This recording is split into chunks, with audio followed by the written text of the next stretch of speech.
Hello, hello, hello. It's Sunday, and we're here for our mostly weekly chat.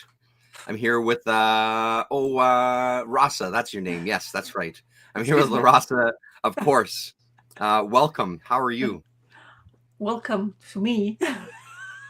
I don't know what I'm Welcome. Nice talking. to see you. Hello to all. We are here uh, We to yeah, to our to our very regular chat we do always mostly regular. Yeah, on Sunday. Well, anyway, Christmas just before Christmas. I guess yeah, that's a good as good as you're gonna get to able to yeah. chat. That's kind Well, of and crazy. obviously that's the thing. Like I think probably the next couple of weeks, we won't be around for this chat, so this will probably be the last one until Oh, after the holidays or maybe even into the new year. We'll see how it goes. I know I'm yeah. not available next Sunday for sure. Oh, Um, because my dad's birthday is next Sunday, so we're going to their place oh boy. to have a dinner and to spend time with them and stuff. So Oh, December birthdays isn't easy, isn't it? December 22nd for him, Mm-hmm. December 23rd, I think, for my wife's brother, Oh December boy. 25th for my son, December 9th for my brother. So four birthdays in our immediate family in December. Oh So it's wow. yeah, it gets really busy. My niece had a birthday on December, so it's the only one I know who has a birthday. Mm, Or I mean, on the immediate family. yeah, Or yeah. so she's December child. But oh, so your son was born on Christmas Day. Huh? Wow, Christmas Day, yeah. that's a rare Christmas Day, birthday. 2:15 a.m. is when he was born. So we do at Christmas we'll do like our Christmas, then we do Mm-hmm. our dinner, and then after dinner we do a specific, like now it's birthday present time for him. And when he Oh, was little, they would do Christmas birthday parties in the summertime, so he could mhm. still have a party with his friends and stuff. So we Oh, really try to keep it separate to ensure that growing up he had some time that was about him, because Christmas time you can get. My dad used to talk about that he would always just get his Christmas/birthday present, and he never really felt like he had like a the whole thing. celebration of him. And he had twin sisters, so they'd always get a party and stuff. So when he was a kid, he said he always felt a little gypped by having the December birthday, where he felt like there's I don't get a day for myself kind of thing. It's always mixed in with a celebration. That's So quite yeah, tough, we you know. tried our best to keep it separate for him, so he had a little bit of a party.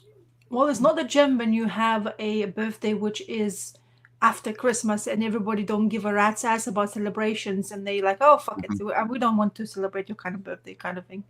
Because Yeah, like everybody spends all the monies in January, so dries in January, yeah. and nobody wants to do anything, and you're like, oh bye. So it's the worst. Look at this There's guy, no, Mr. Earl Grey. Hello. oh, I'm born on Christmas as well. Holy smokes. oof, Breakfast always was my birthday. uh-huh. Evening, it was all about Jesus and stuff. Yeah, right. Crazy. So Christmas Day as well. Well, that's some good people that are Uh-huh. born on that day. Uh-huh. It seems to be. It's very That apparently Hindu guy, I guess, is okay. it's a rare birthday date wise. Mhm. Like not every single person like it's rare. So you are in the nice category of your own, even though you Yep. hate probably that time. But yeah, in Yep. Germany, Christmas is quite a huge thing. They do like they decorate days and everything is quite nice. All the Hmm. pictures I've seen, I've never been though. Oh boy. Oh my My brother god. was born on New Year's Eve, and my parents told me that all the firecrackers were just for him. That's amazing. That's hilarious. Yeah, I told him. That's really funny. Mm, Whoops. that is There we go. Yeah, that's hilarious. For wow. This celebrating your wow. birthday, that's pretty What good. birthdays to have? It's like Huge all eagle pre- as he grew up.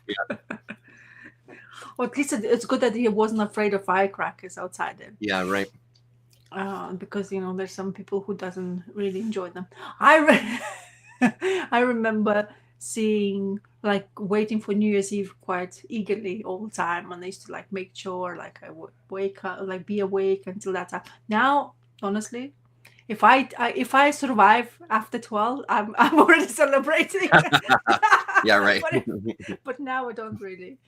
Yeah, I right. tried to. I remember one year for sure. I went to sleep like 10 p.m. and I woke up next day in the morning. I was like, okay, whatever. It's New Year. But that's like some certain age. I think it will be a moment. I always stay up late anyway, so I'm always up until after midnight. We usually stay up Lily loves it. She, like a Oh, kid, everything seems so yeah.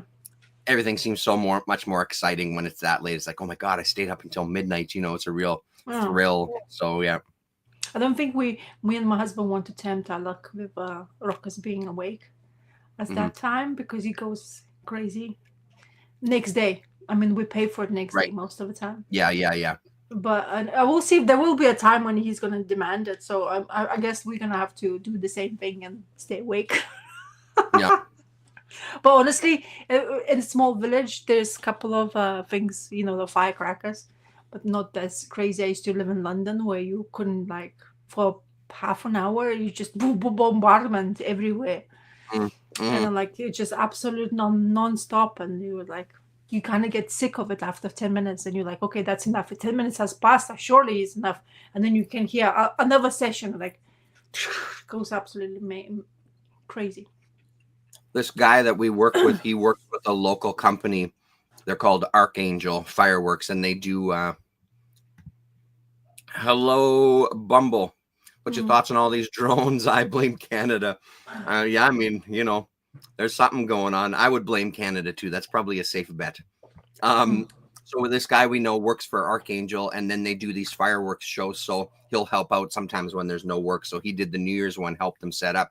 So he kind of gave us the inside scoop and gave us a good road we could watch from. So we were more isolated instead of being in the big group. It was an amazing, like we don't normally go out for fireworks shows because it's always just too chaotic and crazy. This was outside of the city. So you're in the country and it's darker obviously, and it was beautiful. It was really amazing, and they put on an amazing show. They must have spent I don't know how much money, but A fortune. it lasted for a long time. It was really really cool to experience. And then after that we went for a drive around. Mm-hmm. It was just neat being out there at that time. Sorry, Mm. excuse me. Somebody's pumpkin seeds Pumpkin are stuck. seeds. Yeah, Yeah, stuck in the front. But yeah. so isn't like I think in this UK, I think they're trying to have the certain rule now about the fire. Instill a law where you can't pop the fireworks in certain areas, I presume. But then I think the drone things, because like the drone shows, I actually enjoy to what I've seen so far. I think Australia has done so far the most impressive one. It kind of felt like they had the theme. And while I talk about it, he's gonna choke to death. So don't worry, it's Yeah, gonna be no, I'm okay. entertaining. I'm alive. But the UK had one, and I find it quite entertaining because it's kind of like it can be very good when the fireworks are done really well, but then if it's just have some sort of a hiccup, it always looks shitty afterwards. And like you only remember the bad parts of the fireworks. Right. So I don't know. I like this. Like I've seen in some like small clips made by people who did like I don't know, Australia or in Asia. Instead of fireworks, they had the drone show, and that's quite entertaining because especially the amount of skill you have to have and precision and like the teamwork in order to get those thousands of those drones being in the air. And I Yeah, don't know if flying they in a pattern. Yeah. like I'm not sure about those drones in generally, but I I'm find pretty it quite sure they're impressive. automated, right? Like I'm pretty sure they fly in a formation. There's not Maybe. much kind of controls or whatever, but yeah, they're super cool. Mm. So anyway, so not, Um, okay. do you want to Have you? start us off so I can go get some water and get my cough candies as well too? I'll just kind of run upstairs I while want you're to talk grabbing. about what we watched first. I wanted Oh, to. okay. Why don't you do that while I go? I gotta get some water. Otherwise I'm gonna Okay. cough up a Oh, storm here and get my cough candies. I'll be right back. oh, but then I'll put you like on the how you? solo layout. I know. You can do it. You can do See, it. Just pretend it's I don't. I don't do solo anymore. Yeah, I know you don't. Yeah. Well, here you go. Here's your practice. I'll be right back. Just give me 2 minutes. So I watched a Creature Commandos episode 3. I'm not sure if I like it, to be quite honest with you. I like the creatures things, but so far I don't know. It's just not something. I mean, I'm enjoying looking at it, but I'm not sure if I am fully sold.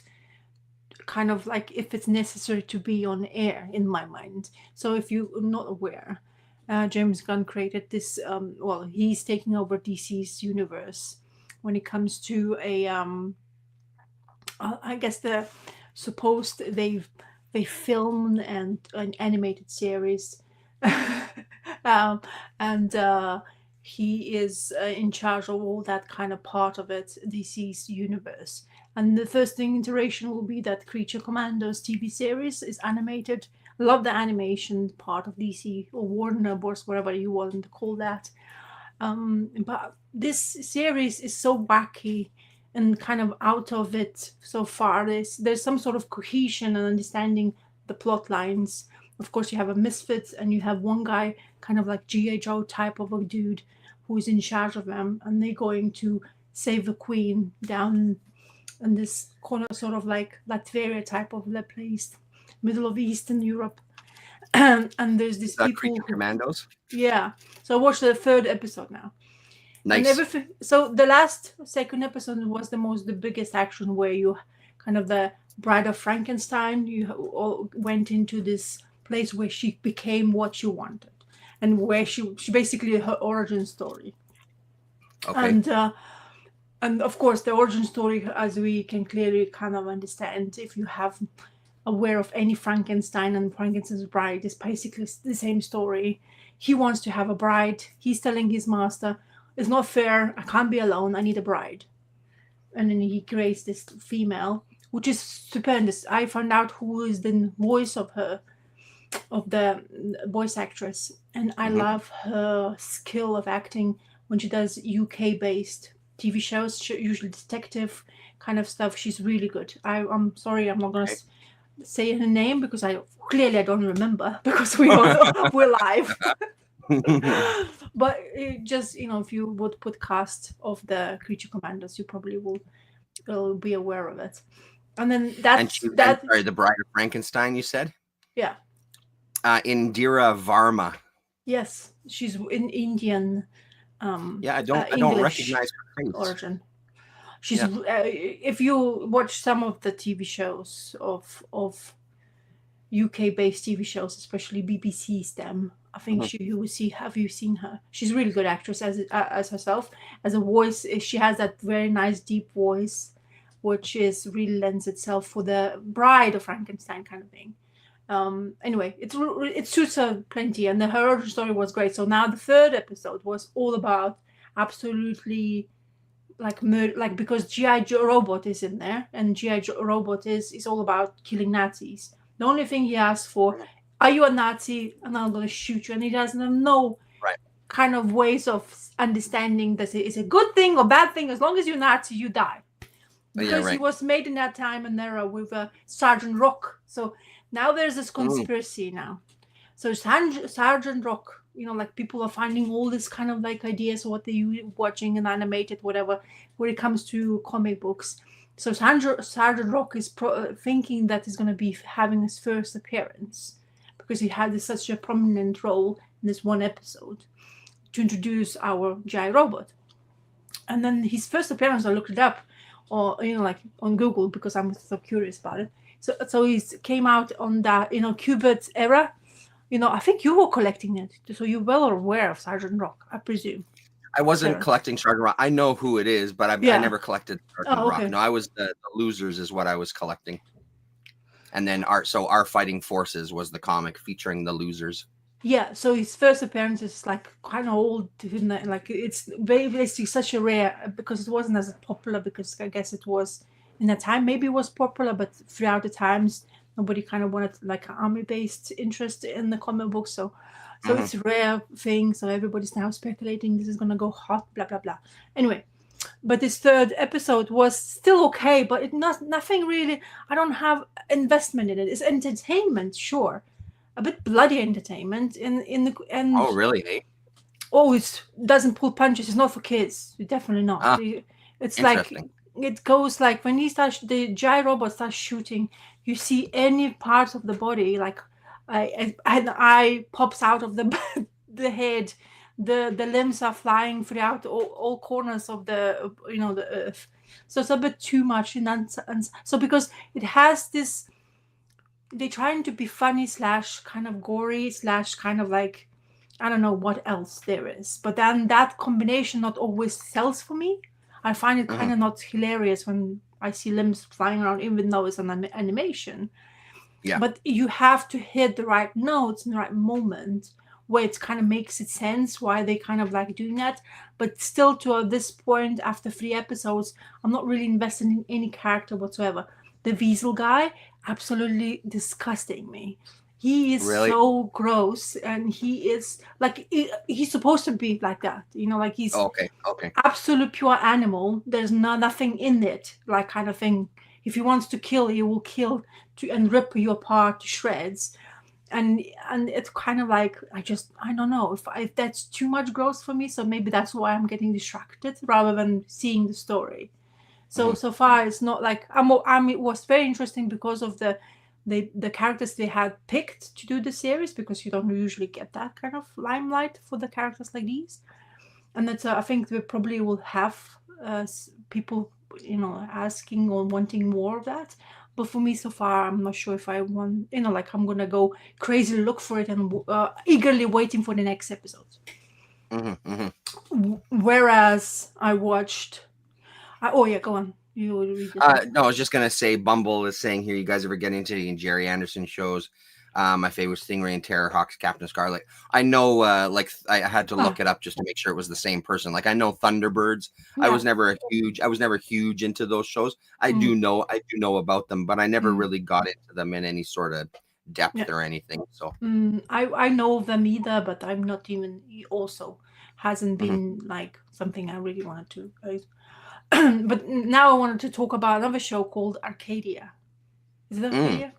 So everybody's I raving don't know about that one. it. It's Netflix TV show, Okay. um, and it's well developed. It's really not interesting. So there's two sisters who is basically main characters, and they are living in this era of like steampunk slash like magic slash, or not, but magic kind of there, but they don't know it's there, like a steampunk slash kind of futuristic style of it. But what is interesting with that show, they're using all like really well developed type of episodes where they manage to develop each character seamlessly without you needing to, oh okay, I don't know nothing about this, and suddenly you kind of like you get introduced to that character's background.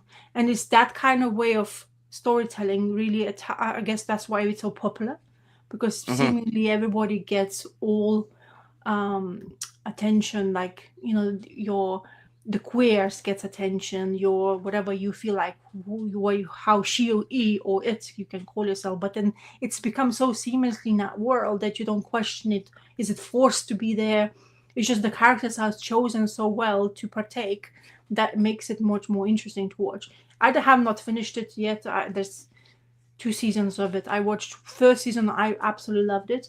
But the Hmm. one of the sisters, she's basically feels like really Joker-esque Harlequins, slash Harlequin type Hmm. of the hybrid, because she's absolutely whack, which Joker has. But then she has this kind of like innocence where Harleen usually has been given to us from DC Universe. And Yeah. she has Right. this purple hair and she's kind of young, but and then she has this fascination about the bombs. And she always felt like she never were able to help because she's the youngest one of the group from the beginning. And she has this sister who is basically a badass chick who can punch her way out from anything. And the only Uh-huh. thing she's trying to become is like almost the parent of the door of that sister of hers. And then that thing doesn't really work out like it always does, like you can't be a parent and a sister in the same or something like that. So Yeah. Right. it's animation wise, I can tell you it's stunning to watch. It's Uh-huh. computerized for sure, but the animated, the way they do it, the way it makes you feel like you're watching, it feels very seamless. The world is thought out throughout. There's no it doesn't seem to be they have a mistake in anything or questioning themselves in any way possible. Are we putting the things in the right place? So it's kind of interesting to compare to, for Hmm. example. It's not nothing on the same world, but I'm more saying animation of DC Universe is great, but the character development is a bit shoddy. It's kind of you can question it all the time. Was it necessary? Do I get it enough? But then Arcadia has the seamless way of showing you that they have a story to tell. They don't doubt themselves. They're going from A to B, and you're just following them through. So Hmm. and I'm quite impressed with I'm that. looking it up on another screen, and I'm seeing like a live action show called Arcadia, Yeah, and then it's also showing. or So it's a live Arcana. action show. Is it? I don't. I mean, you see, now I'm doubting if I know the name properly. Okay, because Arc- I'm seeing an Arcadia with a Arcane, Arcane, maybe. Wait. Arcane. Okay, Yeah, it is. Sorry, Arcane. It's a name is Arcane. Arcadia is another thing I used to read. So type in Arcane, you'll see. because So the that sounds neat. Oh yeah, okay, yeah, so yeah, blue Arcane. I blue hair now, yeah, chick is the wacky yeah. one. She's like a Harlequin slash Harley Joker hybrid kind of type of the. Mm-hmm. She's a proper badass. Like she's absolutely cuckoo in her brain, but then Mm-hmm. she's creating the weapons of mass destructions, and then she has this beef with her sister because there's something happened in that storyline where she asked for the sister's kind of help and sister said no to her for the first time, and she didn't know how to accept it, and she felt like she was left behind, and her wacky basically brain didn't accept that kind of as a truth, and she went absolutely nuts, like completely, like from A to nothing. Mm-hmm. She Mm-hmm. went completely like poof, like there's a switch in her brain was okay, that's it, you gone nuts now, you can't come back from that. And she started hearing Right. voices because she killed somebody she didn't realize she did. And it's just like it's a really well told story. So Arcane, sorry, so I started talking from the beginning, Yeah, no, so I that's do cool. apologize. I have a window open with those two shows because You definitely, I'd like to check out that Creature Commandos as well yeah, too. check both of them if each episodes and let me know what you feel. Yeah, for sure. Well, yeah, But I I watched a did thoroughly boring enjoy. BBC documentary series. Hmm? Well, it wasn't really boring, but it's not like an animated thing Mm. by this guy named Adam Curtis. Uh-huh. And it's called Can't Get You Out of My Head from 2021. It was a 6-episode documentary on BBC, and holy smokes, is it ever good. I watched 2 episodes last night, 3 and 4. Mm-hmm. The first 2 are really heavy with like information, so it felt a little overwhelming, like you were sitting in a class for a couple hours. But once you get that information and you get to episode 3 and 4, it all becomes clear of what he's talking about. Talks about a lot like individualism versus like collectivism as far as like humanity and society and politics and things. It's super good. Adam Curtis is a British guy, and he's just, the couple of documentaries that I've seen of his have been really good. So that's what I watched yesterday, and that's it, because tomorrow is the results of our union election. So we'll find out. Boy. We'll find out. So I'm waiting for. I can't wait until Monday is over so I can just kind of put this to bed now as to what the result is going to be. So by tomorrow night, I should know. Do you hear any rumors? Over. Do you have any What's that, rumors? Do you hear any I mean, rumor? we've been hearing positive stuff. I'm trying to remain positive, which is difficult for me. I'm very negative when it comes to myself. Like, I'm very hard on myself. I don't have the most self-confidence at times. I just don't. It's always been a battle. So I'm trying to remain positive, but I'm also trying to remain realistic, because again, nothing is a guarantee. But we've heard from a lot of people who are saying like, who are saying positive things, that, you know, I'm a shoe-in, this, that, and the other thing. And I'm trying to kind of temper myself a little bit, sort of stay even, because it would be something if I won.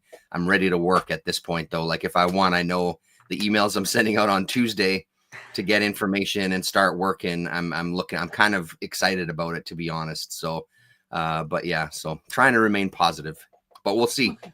We will see. Okay. President. Do you have a big list of Christmas movies you're gonna watch? Christmas movies? Yeah. We always watch Peanuts. We always watch a Canadian one called Cosmic Christmas. And then this morning I started thinking of Hugh Fernley Whittingstall's River Cottage TV show. And they have he's got a couple of it's another British thing from it quite a few years ago. And he's got Christmas stuff there as well too. So I'm gonna watch some of those Christmas specials, because I've got them on disc. I've got them all. Hello? Sorry. The Ghost of the Open Door. Yeah, the Ghost of the Open Door. Hello. I don't think she wants to be. I don't think she wants to be. I was trying to move out of the way to get her on camera. And so those are the ones we usually watch. And then I've still got some. I think I've got Mm. on the computer. I've got some like old cartoon ones like Frosty the Snowman and things like Rudolph the Red-Nosed Reindeer, stuff that I watched when I was a kid. So Mhm. we'll probably watch those. But Peanuts is one we always watch. We always listen to the record when we're doing the tree, and then we watch the movie because it's just such a classic. It's such a classic for me personally, but it's Mhm. become a classic for the whole family. So Gorvidal says The Shining is my favorite Xmas movie. Rare Export is a hilarious Christmas movie. It has the guy from Sisu in it. Interesting. I don't know the name Rare Export. No, never My heard. wife and daughter usually watch Elf together as well too. I'm not as big of a fan of that one, so Mm. I'm not. but they usually watch that. And then when we were kids, we always used to watch Christmas Carol all the time with my parents. And I Mhm. haven't watched that in quite a few years actually, so I'd like to see that again. But yeah, it's been a while since I've watched that. We usually What about watch you? we usually watch Harry Potter. Oh yeah. So I don't know. It just always felt Christmassy to me, even though the I think number all of them had some sort of theme of Christmas, but the most kind of like the most Christmassy of them all is the first episode, I think, of the Harry Potter movie, where they like they you finally see that room hall of that, and it just looks so pretty and stuff. I don't know. I always feel like you have to. Um, hey, A Karen lot of Knightley. people think Die Hard. That's what I hear all the time about Die Hard being a great Christmas movie. Oh Kira yeah. Knightley, Kira, I will dream about you nightly. Was on a talk show this week, and she said Die Hard was her favorite Xmas film. And then Lefty, hello Gore, hello off my shelves. Mhm. The SpongeBob Christmas from the early years is a total good time. That's really good to know. I've got a couple of the box sets of SpongeBob stuff. I'll have to see if that's in there because I love SpongeBob. It's so funny. So, Gore, have you watched the new TV show, spy TV show with Keira Knightley on it called Black Doves, which is Mm. very intriguing so far. It's Netflix show, but all based in England. And she's a spy, which is not. I never thought her of like kind of type of that, but she's really. We watched maybe first 3 episodes of that TV show, and so far it's great. I mean, it's well made, but it's not the same as what with BBC would do. It's we are comparing it quite high. So it's you have a sense if you watch quite a few of them, like because what we here in UK, so we watch quite a bit of BBC kind of type of the TV shows on a rerun, never live. But anyway, Mhm. you feel the sense of difference how they approach the TV shows when it comes like Netflix or Prime or anybody who's attempting to do kind of similar stuff. And there seems to be Spice is very much of a quite a theme lately in the like end of this year, because there's Mm. this that other one TV show I told you, which is Prime related, is the oh my god, I'm blanking it the name of it. So we were talked about 2-3 weeks ago about it. So Okay. it's another spy TV show. It's quite intriguing. But the Keira Knightley's Black Doves. If you're such a fan of Keira Knightley, you definitely should go to see her punching the shit out of people. I Oh, you don't have Netflix. Oh, you have a friend who don't have has any Netflix. Surely somebody you can about the new just. show, and the reason she did was because being a mom, you have to be a goody two shoes. She Uh, wanted to kick butt. That's hilarious. yeah. So if you have a friend, maybe just just say hello to them and say, "Can we just sit down and watch Keira Knightley for a few minutes?" Yeah, I'm gonna come over and visit you if we could watch a show together. Yeah. Yeah. So it's a Black Doves, just for you to keep in mind on that show. And then check trailer. You maybe that will convince you to go and see your friend who has Netflix. I'm just saying.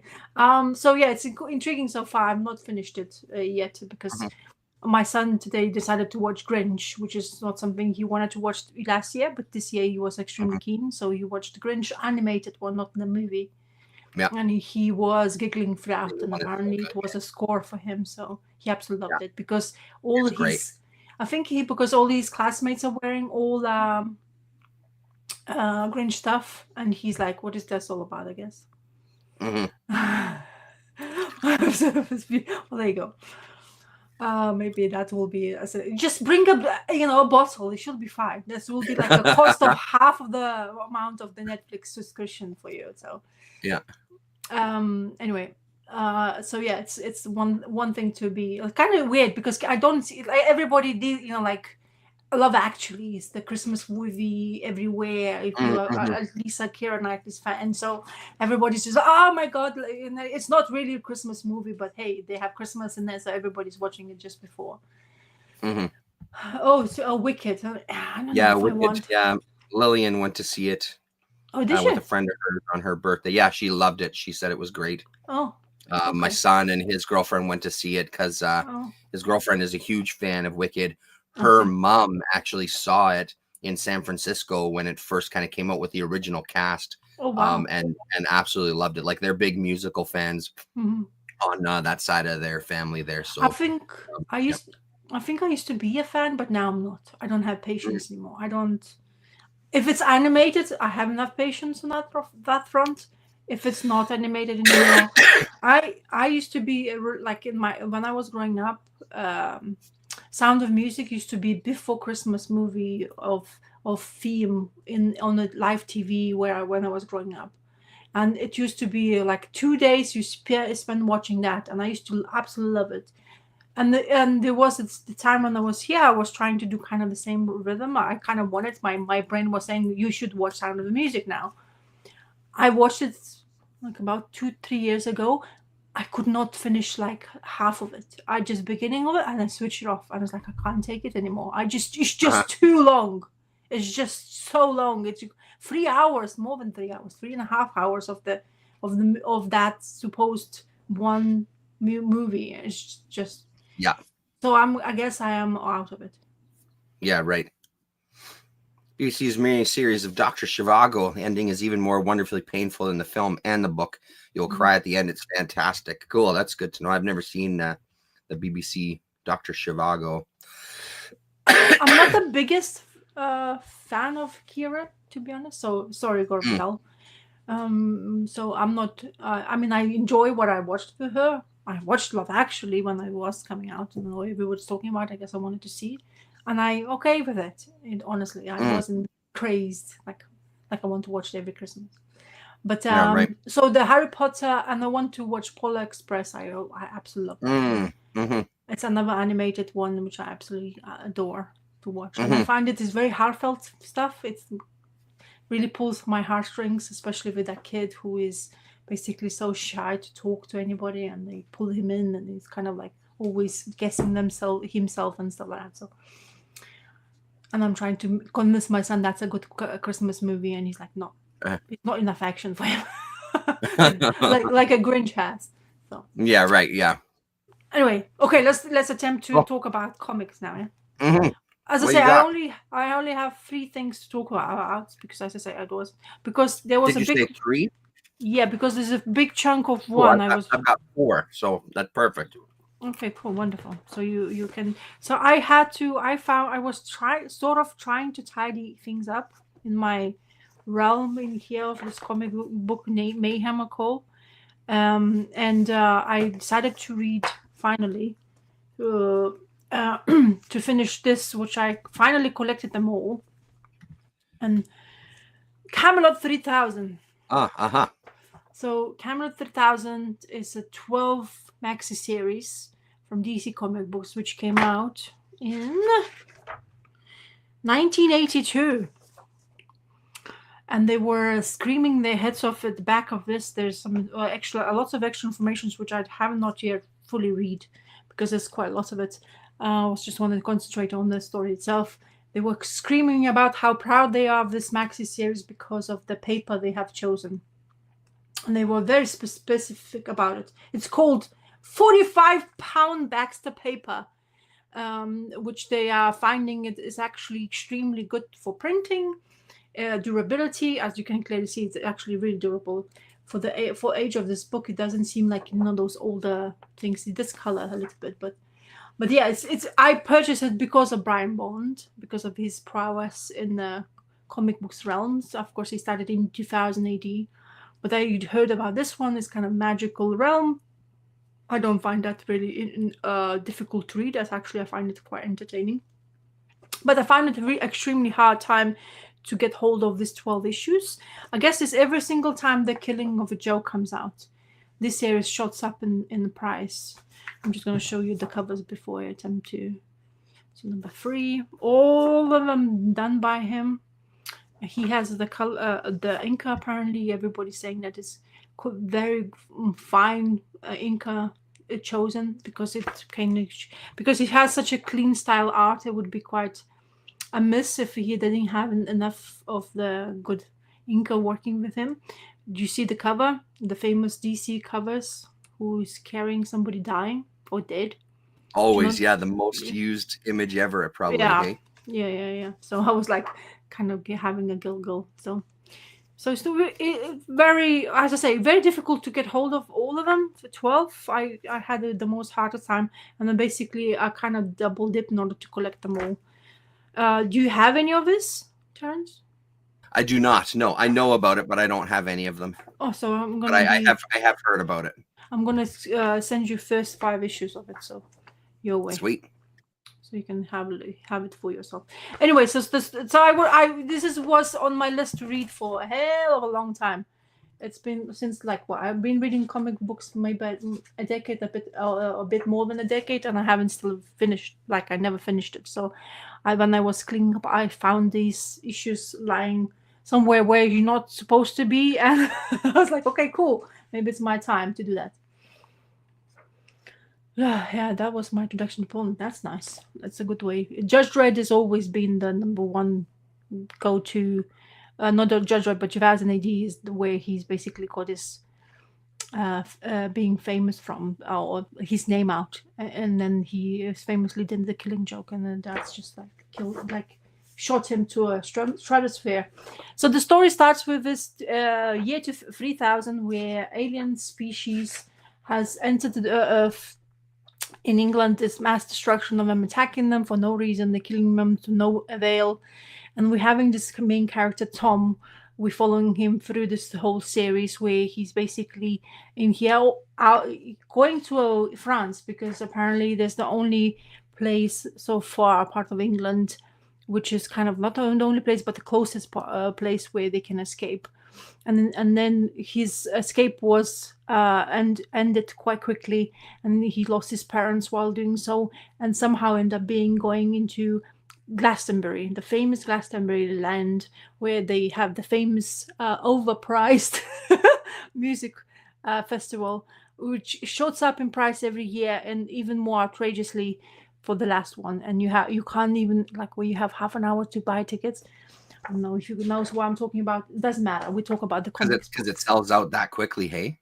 Yeah, it's absolutely. Yeah, wow. People have there's some families who they basically their kids being brought up because they can been going to so regularly, going every year to the class. It's just like an event with the family to do so. Yeah. But you have to be a member there. You pay price, then you pay the price for the tickets, and exponentially it increases to a point where, I don't know, last time I heard it was £1,000 per ticket. Wow. But I'm not sure if I am in that. I know for sure the prices, because I just find it absolutely unscrupulous amount of money just to enjoy. I mean, it is an event by itself, and yes, they have a cast of musicians, which for example, there was musicians, there was one time they had Radiohead, and that's the only time I would have regretted having not been there, because Radiohead is one of my favorite bands of all time. Anyway, so I digress. So if you go to Glastonbury, he gets into this place where he's basically trying to escape the aliens, and he's thinking, oh my god, this is it, I'm done for. And then he comes across this tomb where, surprise, surprise, the Arthur is being buried. So he decides to open the casket and go into it just because he is about to be killed off. And his most surprising part was that the hand comes out of the casket, and voila, the King Arthur of England is here. And the first thing he says, how long has it been? What year it is? And he says, "Oh, what is this nutter wearing the ghetto like this in the casket?" what is he talking about? He thinks it's like absolutely stupidity, or maybe his brain, or he's asleep still and he doesn't understand what's happening around him. And then Arthur is going to save the day and kills the aliens with using their own guns. And then he's just like kind of tries to introduce himself to Tom and saying, "Oh my God, like come. I mean, I need to go to find somebody very important." So he's straight away to the point, no holds bars. Like, I'm awake, yes, but there's I don't know. Maybe the reason I'm awake because I need to save once again the England.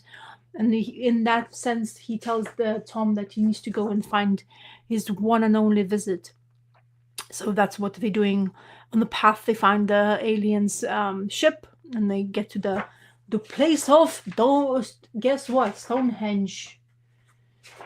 Let me see. There you go. There is the famous place of the Stonehenge, and he tells him a story where the Merlin is buried underneath it, and he needs to save it. And the only way to do so, and to help himself and the place or the world, is to get the Merlin out of it. And the devil's spawn, which I didn't know that. Well, maybe I don't know. Maybe they have a their own twist, but the devil's spawn is Merlin. So I didn't know that part. I thought Merlin was some sort of a visit to a point of like he just appeared. Maybe my Arthurism knowledge is really lacking.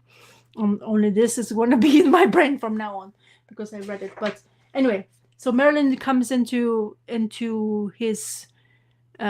He basically escapes from his imprisonment of millennia, and yeah, it's the story kicks off from there, and it continuously to be a path of like a like proper fairy tale where Arthur is getting his Excalibur back, and they going into like a radiation plant or in nuclear plant where they hid it there, and this lady in the water who's kept it for them safe.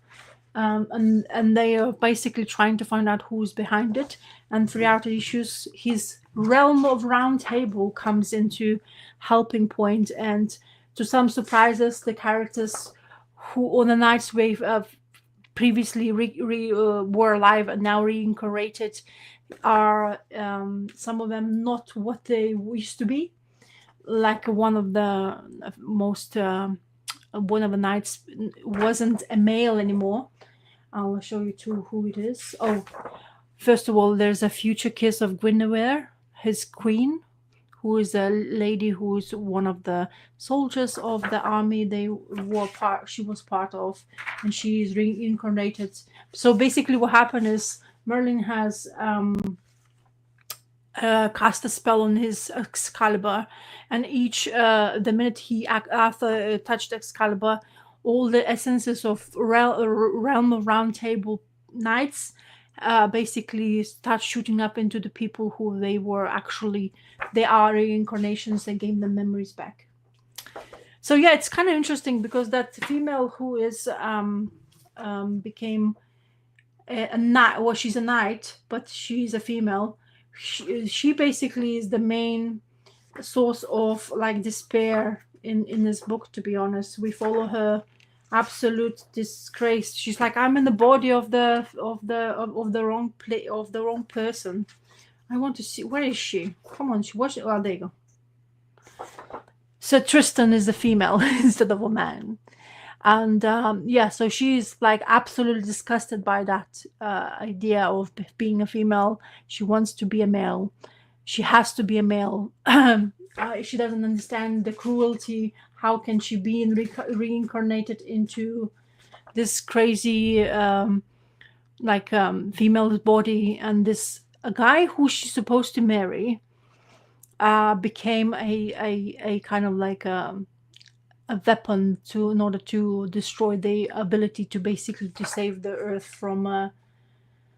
from this alien species. And then we found out who's behind it. And spoiler alert, which will show you on the cover, so you get spoiled straight away in issue 5. It's Morgan Le Fay is the culprit of this all. So a half sister of King Arthur. This story is really well told. It's a bit kind of draggy at some points, to be honest, it's quite long. Like you can go to the point, really. You don't have to be going in like more into it what it was. It kind of really did wanted to give a limelight to the camera characters, which did help.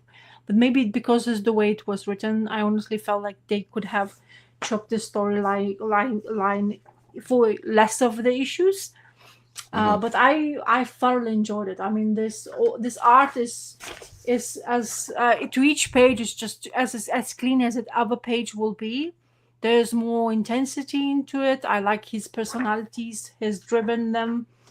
Like like the way he's drawing them, the new to the old he's chosen. I really like this supposed marriage supposed to happening, and Guinevere gets shot, or they try to assassinate her, and she's basically still comes alive because there is the story behind the storyline, and they able to kind of like manipulate that. Or actually, so Lancelot is in love with Guinevere, and that's the triangle of love has been throughout millennia, and apparently with reincarnations this still happens.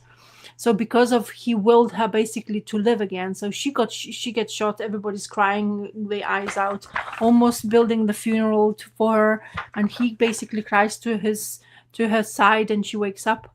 And Arthur's face was not impressed with this because he could not believe that after waking up at so many times ago, he still has this torture of having the people triangle of them, and he's continuously doing behind his back, and he doesn't understand how important it is for him to be a man of the hour, and these two are taking they kind of like love to a point where kind of like they don't care for the humanity's sake, they just care for their own lust kind of thing. And he finds them having kind of sex together, so he basically decides to banish them for good. And he said, "You're lucky the time we are at. Otherwise, in the time where we were before, you would have been killed," kind of thing. So he's kind of banishing them out of the thingies.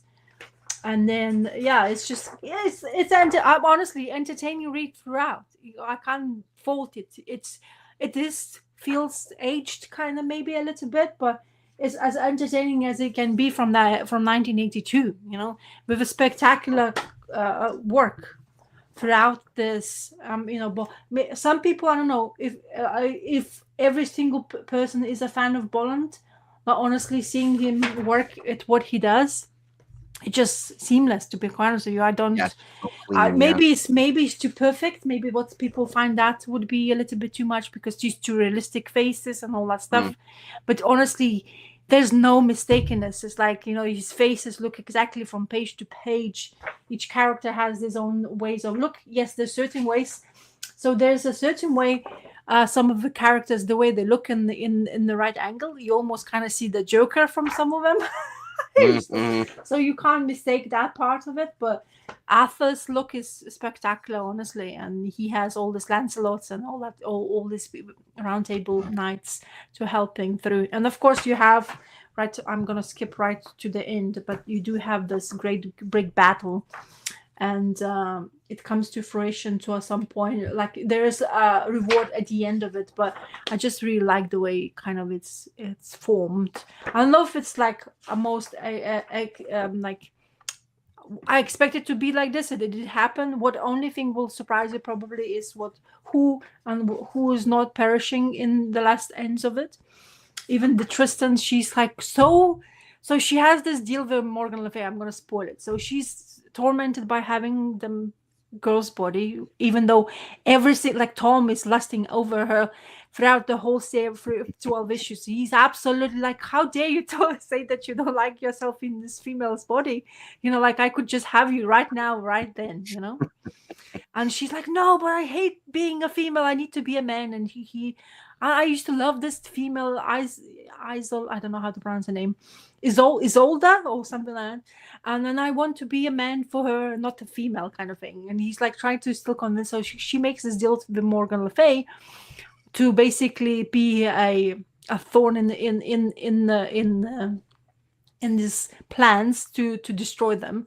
and she never does it, even though she's so tormented being in the female's body. She never kind of does it, and to a point where her amulet she was given, where she would be able to be transformed into male's body, it got destroyed. So the way it ended, I'm not going to spoil it, but the way it ended, this poor female, to be honest, I don't think she had resolved herself, even though so many people around her wanted to have a relationship with her.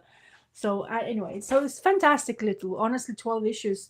Well, no regret whatsoever, like waiting to read this or having to wait to read this long. It's thoroughly entertaining. I was so entertained throughout, even though, as I say, sometimes it felt like you didn't really have to.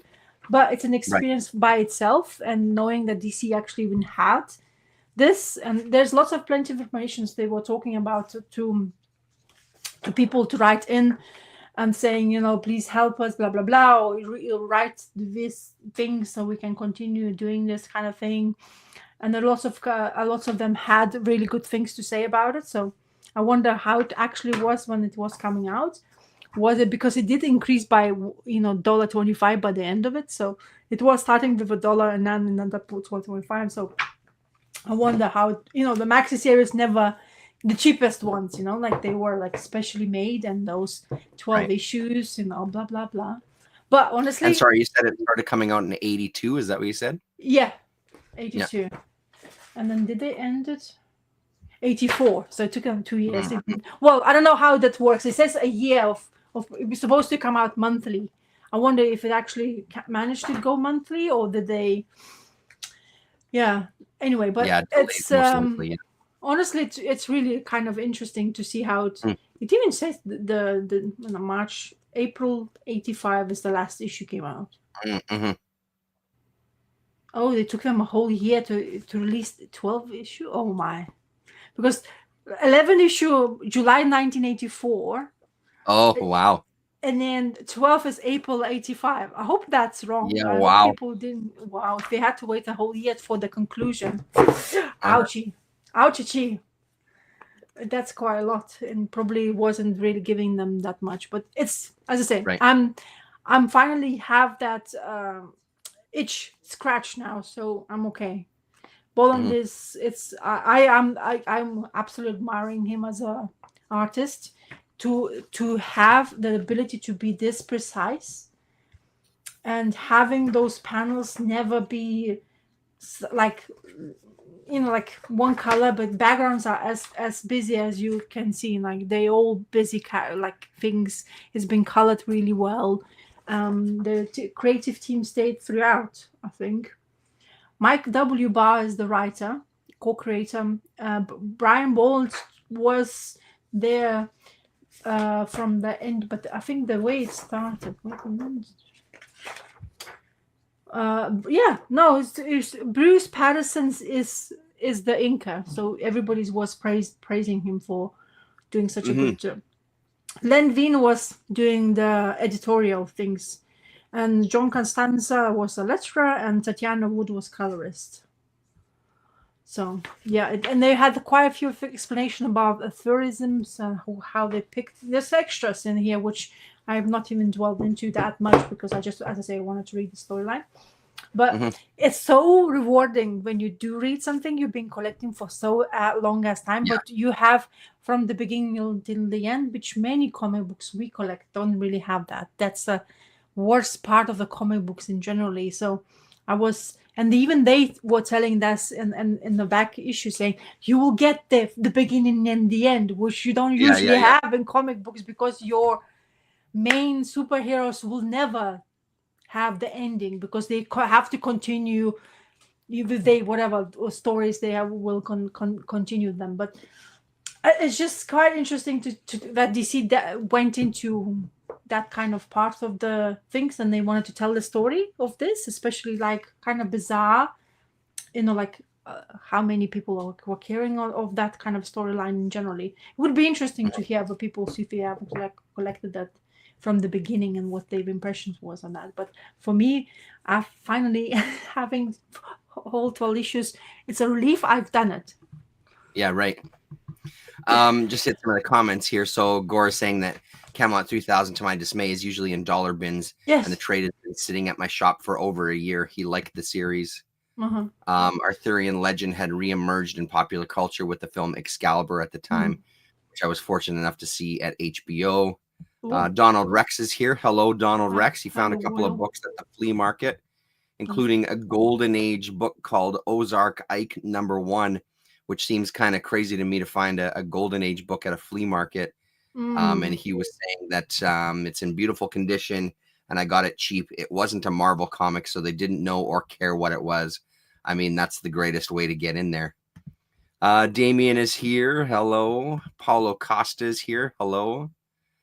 Paula said the last time he reread Camelot 3000, it didn't feel as good as the previous rereading. Lost a bit of something for you, hey? Cherie Lungi, who played Genevieve, or Genevieve, I guess. I'm not sure how to pronounce that. Replaced Ornella Muti from Flash Gordon in my pre-adolescent crush at the time. She was replaced shortly thereafter by Natasha Kinski and Cat People in the film Excalibur. Yeah. Donald liked the art, but the Camelot 3000 story didn't grab me in the day. I might like it now. And I think for me, the perception of science fiction technology now feels too bloated, and the alien invasion plot is now too cliche. Gore's going to revisit it. Oh, and Damien said, I heard it be accused of being transphobic by a modern reader, but at the time, I don't think that's the angle. Yeah, I mean, I can't imagine that would have been the angle whatsoever. It's, I mean, interesting. It's the 80s. It's interesting looking at things from a different time period through the lens of today. I think it's unfortunate that that happens, I think, to some degree. The angle is more a new age mysticism. A soul wouldn't have a sex, so it would, in theory, reincarnate in any body. Yeah. And Damien says, any interior bond is a treat. Absolutely. Yeah. I think it's just, this, as I say, story is not for everybody, but then having them, like modern, that's the thing. I don't think people you can judge the book when it was coming out by whatever you know now. Because it just, you already have a misconception about the book you're going to read, and just before you start reading it, because you won't agree with anything what is translated in that time, when it was produced. So I think just having that, I'm always open-minded. Yes, it's quite funny, to be honest. Like a man, she was like, as the Tristan female, she was keep on saying, I need to be a man because that's what the female needs, kind of thing, always. And always did that, like mentioning men, like it almost was in your face way too much, too often. And she was screaming. Even Arthur was saying, like, can you shut up and just do your do your job, kind of thing. But like, in order to kind of like, sometimes it's difficult to be what you're not, let's say this way. And like, you hear stories of that happens in these days where the people are not happy with their own bodies or where they're living at, let's say, what they got. So in that angle, maybe you would be very, I don't know if it's respectful enough to read. But as I say, the story has been done in 80s. So you have to take that with a grain of salt already when you're deciding to read that storyline. So don't expect to be new age straight away from the get-go, because not everybody. Well, and also, if you want to think about it a different way, the guy is coming to terms with his own sexuality, realizing he's attracted to a man who just happens to look like a female. But basically, like, hey, so if we want to really dig into and it's a DC Comics, which is, kind of dives into hyper masculinity and all these kind of things. You can read all sorts of stuff into it through a modern day lens if you chose to do so, I guess, right? So, but the art in this is, as I say, it's just it has so many good things about it. It's just like, it's so beautiful to look at, and in generally just quite inspiring. But in the 80s, that's what kind of work you were exposed to at that time. So. Body work. Yeah, interesting. Your turn. Something totally different. Not anything like that whatsoever. Well, that's 12 issues. It's quite a big thing to read, It's not like. Oh no, totally is. Yeah, no, I'm impressed that you read that all this week. 12 issues. Yes. That's the I thing. mean, that also says something, that that's a good story if you were able to kind of sink your teeth into it, because that's not an easy achievement to As I dive into a say, television I series. had all sorts of roller coaster emotions about it. I wasn't like Mhm. screaming about the story, but when you talk about it, like that's the thing. That's why I like this we chat.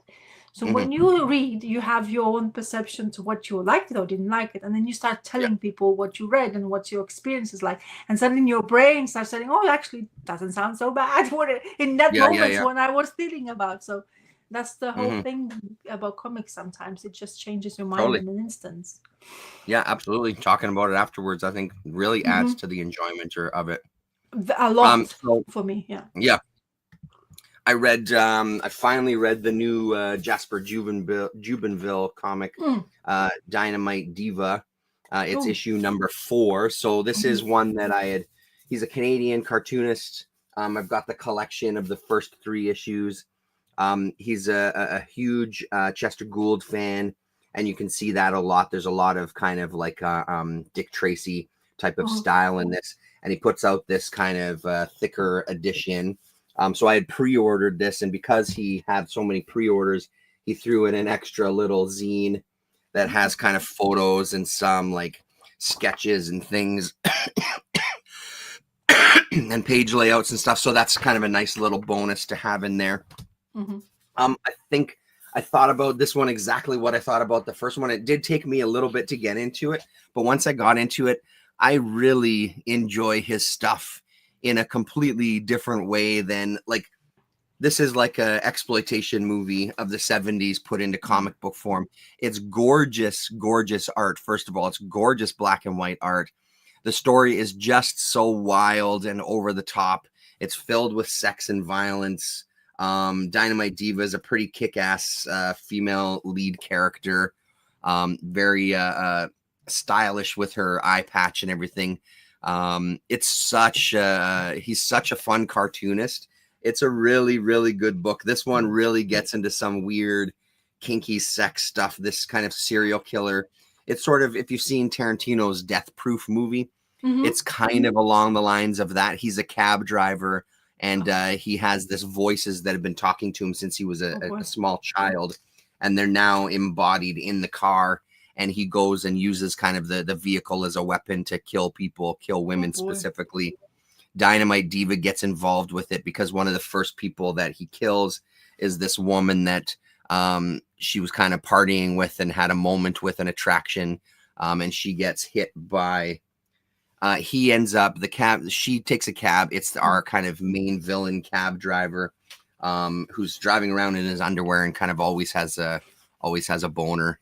Um, and so he stabs her. She jumps out of the car, and he runs over her, and kind of Oh. crushes her. Dynamite Diva gets into a car accident as well too.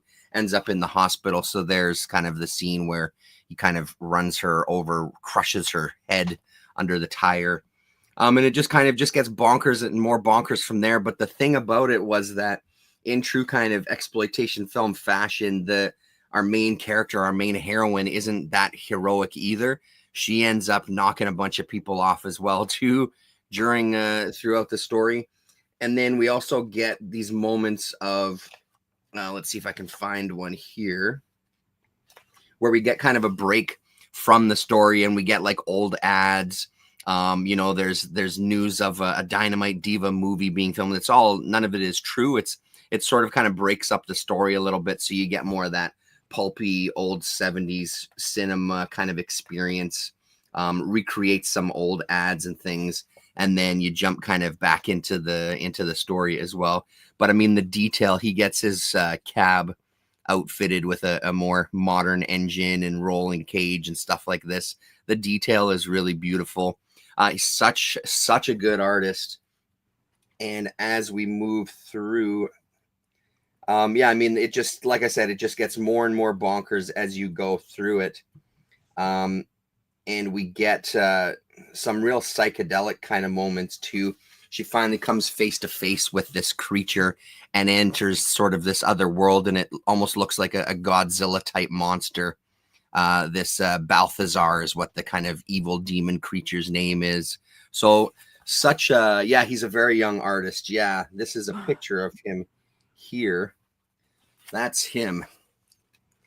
That's Jasper there. So he's a young guy in his early 20s, I think. My local kind of that fantasy club books in town here, this local comic shop, he was trying to get Jasper to come through town because he was doing a tour kind of with this book.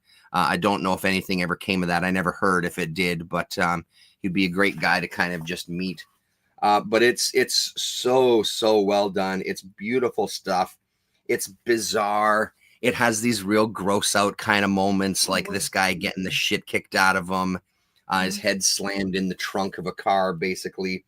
But it's so good. It's so much fun. If you come into it with that right mindset, right, that you're not getting anything that's like, you know, he's there to kind of shock you to some degree. But it's really incredible how good his art is. There's just not an off panel in this entire book, and like it was with this first one, which is even thicker volume. So that's that first volume. It's like, I don't know, 2 or 3 times thicker. So fun to dig into this story. Not a dull moment, and once you're in that world, you're really in the world. He does a good job of keeping you there as well too. So I hope he keeps going and doing more stuff. But you can follow him on Instagram as well. That's where I followed him, and that's where I backed this one. So I was backing it before. What do I do here? Exit. There we go.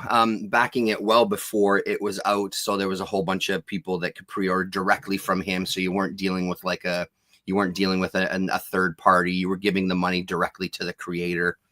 So that was a nice bonus. And like I said, always a nice bonus to get a little extra mini zine thrown in. So yeah, well worth your time. Earl Grey, I think you would love it, honestly. I think it is right up your alley for sure. So and remind the name of him before you put it. His name is Jasper Jubenville. Jubenville. I'll make myself bigger here again so you can see it. What is Jubenvill. What is his fascination about eye patch? So there was this movie called They Call Her One Eye. It was also called Thriller. I think it was a Scandinavian, and the actress's name is escaping me at the moment, but it's an infamous kind of 70s exploitation movie, and he's made reference to it previously. So I think, and she has an eye patch, like that main character has an eye patch. The last scene of that movie is she's getting revenge. It's all shot in slow motion. It's an incredible movie. It's a pretty dark movie. What happens to this woman throughout the movie is pretty brutal. Christina Lindberg, I think, is the actress's name. Gorgeous woman. But it's I think he was a big fan of that, which is why I think that's what influenced the eye patch in this character, like that kind of genre. And because I'm sure if you were really, really into some of exploitation films, I'm sure he has nods to a whole bunch of stuff throughout. So yeah, it is a good film. I had a feeling that Gore Vidal would know that one. Yeah. Do you know the singer? See if I can find her. Do you know the singer Go Gabriel? I'm sorry, say that again. Do you know the singer called Gabriel or Gabrielle? I don't think so. She had like doesn't sound familiar. She had a one-hit wonder, I think, and not one-hit wonder. She has a couple of albums. Anyway, she's famous for her eye patch. And I was watching, and there was a documentary of watching, and then to my surprise, maybe because when I was growing up, I thought, oh my god, I want eye, like she made it a thing for her, like, oh my god, one eye patch lady kind of thing, and she had the style of that eye patch all ways like blinky and stuff like that. And I watched the documentary to find out that she has normal eyes, and you like when you look at her talking, and you're like, something is off. She needs to put that because at first I didn't recognize the actual singer because but her voice feels. Oh, there you go. Yeah, I'm listening. Sorry, go ahead. No, I'm now getting distracted by your. This is her here. So that's Thriller, A Cruel Picture. Okay. It's also called They Call Her One Eye. Mm-hmm. So that's Christina Lindberg there. Yeah. And she recorded some albums too as well. I think not some albums. I think she did one album But yeah, there's some stills. This is all just from IMDb. But anyway, that's probably where he got the influence from for that character. Sorry to cut you off. You were saying I don't know where. Gabrielle Yeah, that's the actually singer. didn't have an eye. Is that what you said? No, she didn't have her eyes were perfectly fine, but she did that in order to get attention. That's how management decided that would work for you somehow. I don't know why, but it didn't really explain why the eye patch. Why she's a African American lady, like had black like skin and all that stuff, and then that time. But I don't remember the song's name. Okay, let me. It's gonna bother me. Like my name, the song names I definitely don't know. Songs. Gabrielle, and the most famous song. Oh, it's in Bridget Diary, so people would probably. So Out of Reach is one of the Dreams. If you ever. And then Dreams, I think, is the one he shoots. I don't really know which one is this. I don't remember the song name, but when you hear it, you would know. I wish. I don't know. Anyway, so she used to have this like chunk of hair at the beginning afterwards. So I guess that patch wasn't working for her anymore. But then they decided to put the hair over. Right. Anyway, to still try to keep them. I'm going on a tangent now because of the patch. Yeah. Comic. So is he self-published? The guy once again we're talking about. Yeah, he does all this himself. Yeah, and this one he had. So it's going to be difficult to get it across the pond. Written and drawn by Jasper Jubenville, edited by Tom Palmer Jr. Which is a name that everybody knows, a letterer, I think, isn't he? Tom Palmer Jr. Yeah. Formatted by Heather Lacroix, his mom. So his mom helps him format it, and then he gets it printed up. Yeah, it's super cool. Like it's truly it's a family business. One man and his mom operation. It's pretty awesome. That's cool. It looks very if he's young and he's already has an idea of what he wants to do. That's like a rare gift to have. Totally. And honestly, like the production level on both of these books is fucking exceptional. That's what I'm asking. It's so goddamn good that that shows you, I guess, two things. Like one, how I guess easy it is to get quality stuff made. But I'll just kind of show you how pricey it is. Yeah, probably super pricey. The bonus of this first collection is you also get some color stuff too. So this is like the first stuff that he did, right?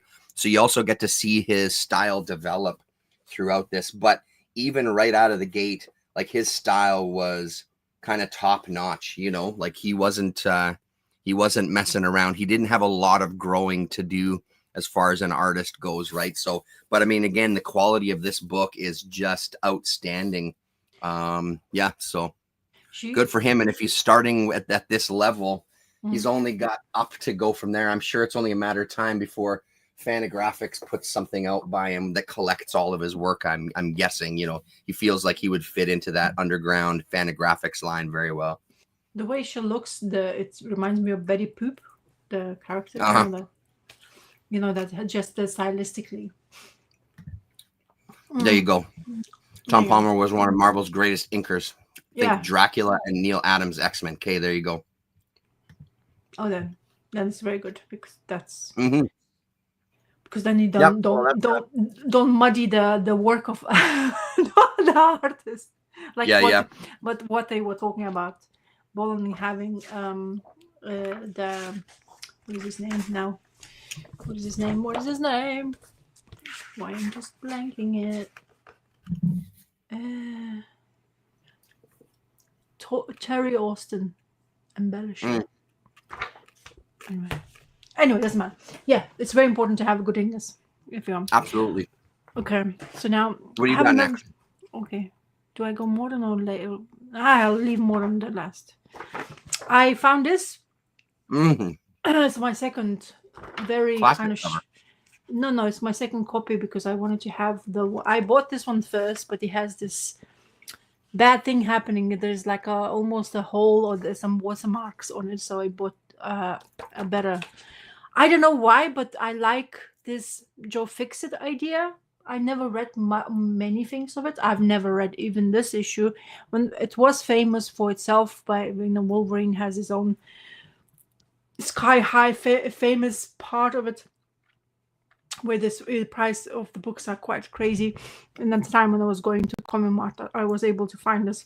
I was really chuffed about it. I really liked the way aesthetically very pleasing. I like the yellows and pinks and then blues backgrounds, and of course they are wearing this kind of like the outfits. So this is the time when Wolverine apparently was pretending not to be alive, and he was Mr. Patch. And then it's a story of Mr. Fixit getting into Madripoor and dealing with the situation there to find out who is behind somebody. It's in the middle of the story. It's drawn by John Buscema, so it's always a treat. And of course, it's written by Chris Claremont. Apparently, he was into Everywhere in that time, so that's also 89 production. And so yeah, it's kind of like he's going on a mission to find this people, and the Patch is the only one who is heard about who can help him to find, because he's very famous about where everybody is. And then of course he's kind of narrating the story as well. So Wolverine, and he's trying to make sure that the Mr. Fix-It or alternative to Hulk is like his other personality type. As I say, I'm not really aware. I would like to know. I know that in 347 they dwell into more on Joe Fixit of Incredible Hulk, but I've never read that. I've never collected it. I guess I have to go and maybe sort after, because so far it's kind of, he's obsessed for being who he wants to be. He wants to be well dressed, even though he's massive. He still knows that he is absolute brute and everybody's afraid of him. And he's still doing Hulk smash stuff.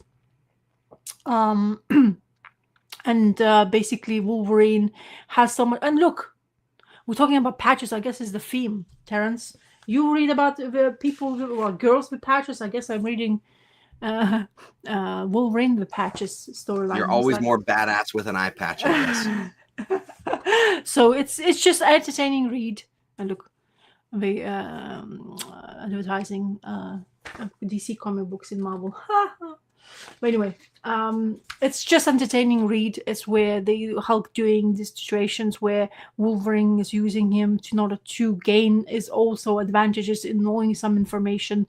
They basically find the people who is kind of like the biggest drug cartel kind of part, where they were surrendered because these two get involved in knowing each other for a bit.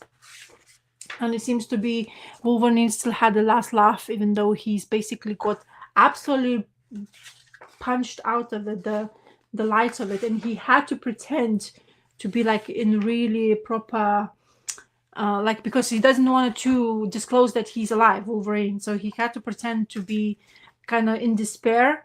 So I chose, and this is the scene he got absolutely bamboozled by Joe Fixit, and this is where I chose to draw. If you guys watched any of my drawing videos, this is my iteration of that.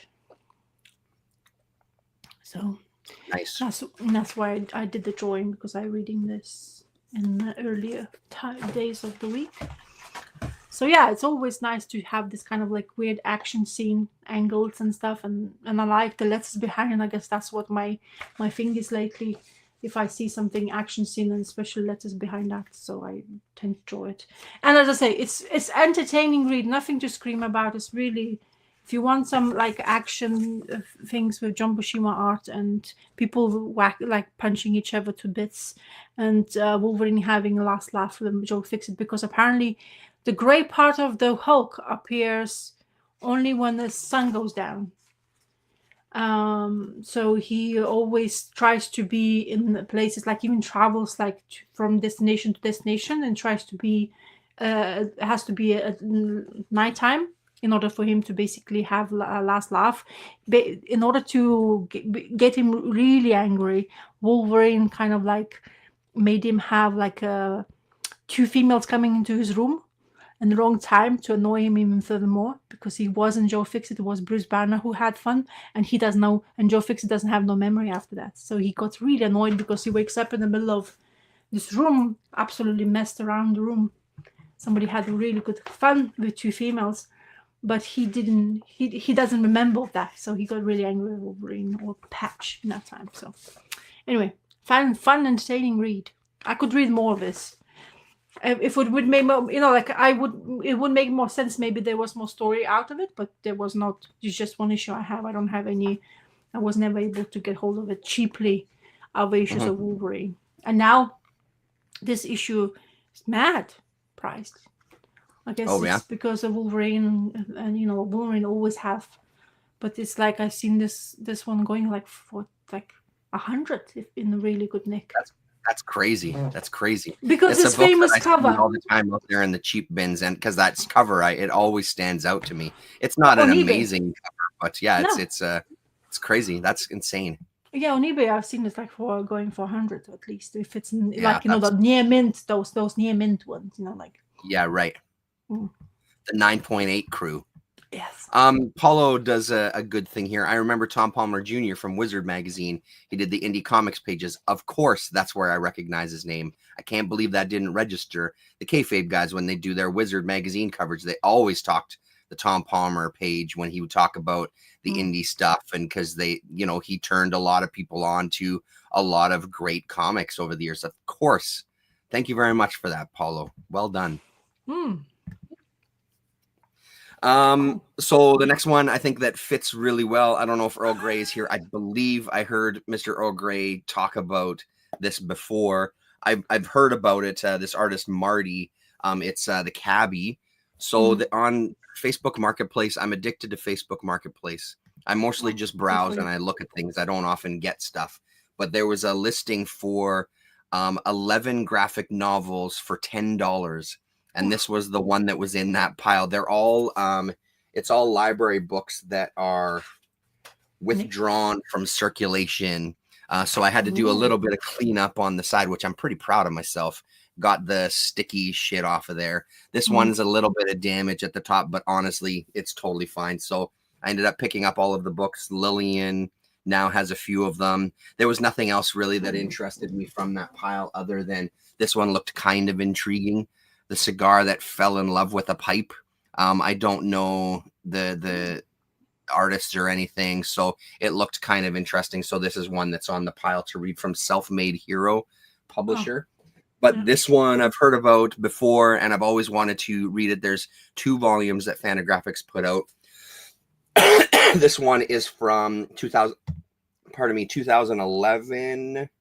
Yeah, 2011 is when this one came out, and it fits because this is someone who is also a big fan of Chester Gould. There's a write-up from Art Spiegelman in the front here as well. This is, but then also thematically, it still sits in that world of kind of noirish exploitation. It's not super heavy. It's kind of goofy. It has a nice mix of kind of darker subject matter and then very cartoony moments. These are very cartoony characters, and they do some real cartoony movements. But it's a really fun book. Again, the art is what was stunning to me. The story was enjoyable. Our Cabbie is kind of like a vigilante of sorts, who's kind of tries to take care of people in his neighborhood. He lives with his mom who is dying. The father died previously, and they spent a lot of money to have him embalmed so he could live in the house with them or in their apartment with them. They have him sealed in another room in his coffin there. And then this is his mom with the black eyes there. So there's a whole inheritance that the mom doesn't want to tell him about yet. She's coming to the end of her life, but she doesn't want to tell him where this inheritance is now, because her father, or his father rather, never believed in banks and didn't trust the banking system. And then there's this crime family. It's just wild stuff. And again, like it's also one of those stories that gets better as it goes. Like stuff like this stuff like these movements here, pardon me, so cartoony and so kind of animated. So it really stands out in the book. And a lot of the character design is, again, very kind of Dick Tracy and Chester Gould.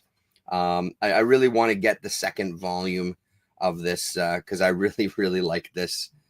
There's some dirty business that goes on in here too.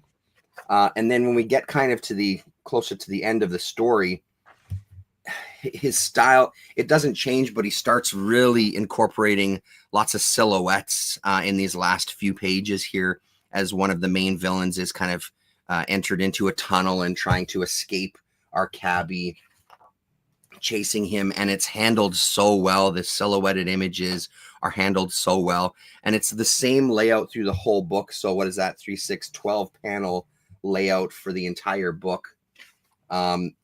And I think that rhythm works really well as well for this story. So not much else to say about it. It's not, again, not groundbreaking storytelling, but beautiful, beautiful art here.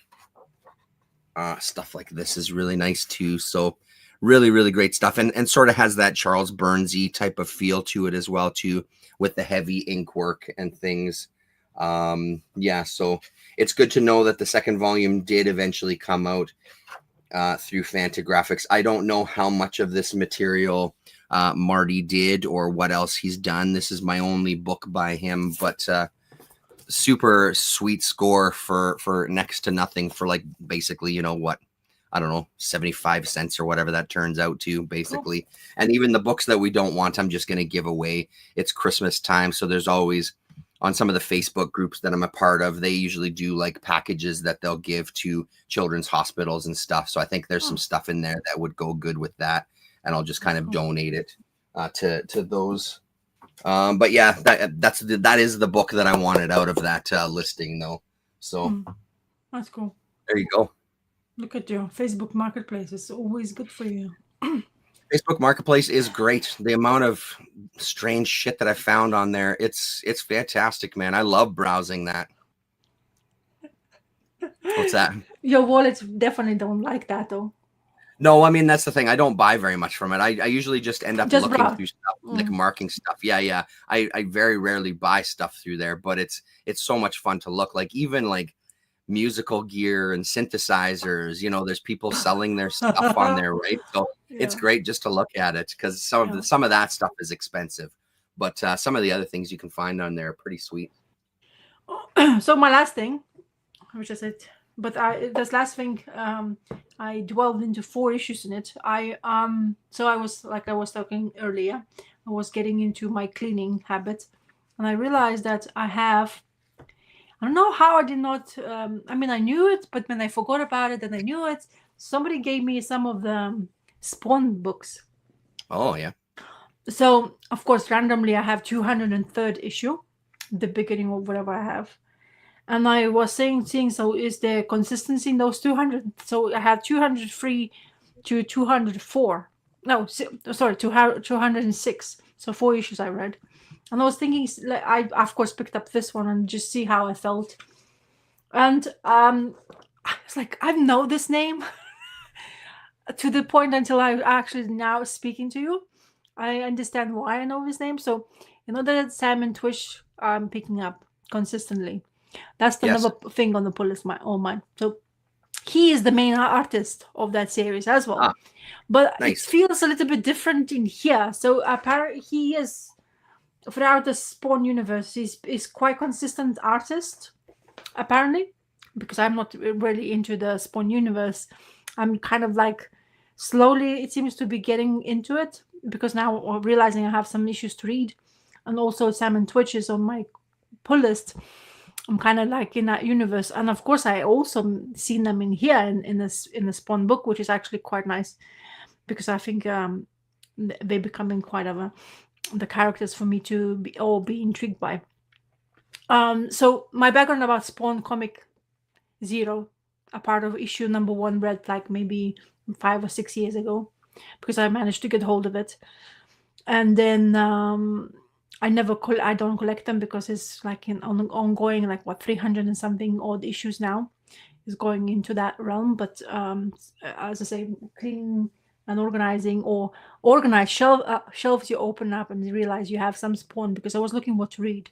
So I went into, and I was like surprised. Oh yeah, I remember now. I have some spawn issues. So, and the story is kind of like complicated to a point where I understand exactly what's happening. So apparently from issue 200 they changed.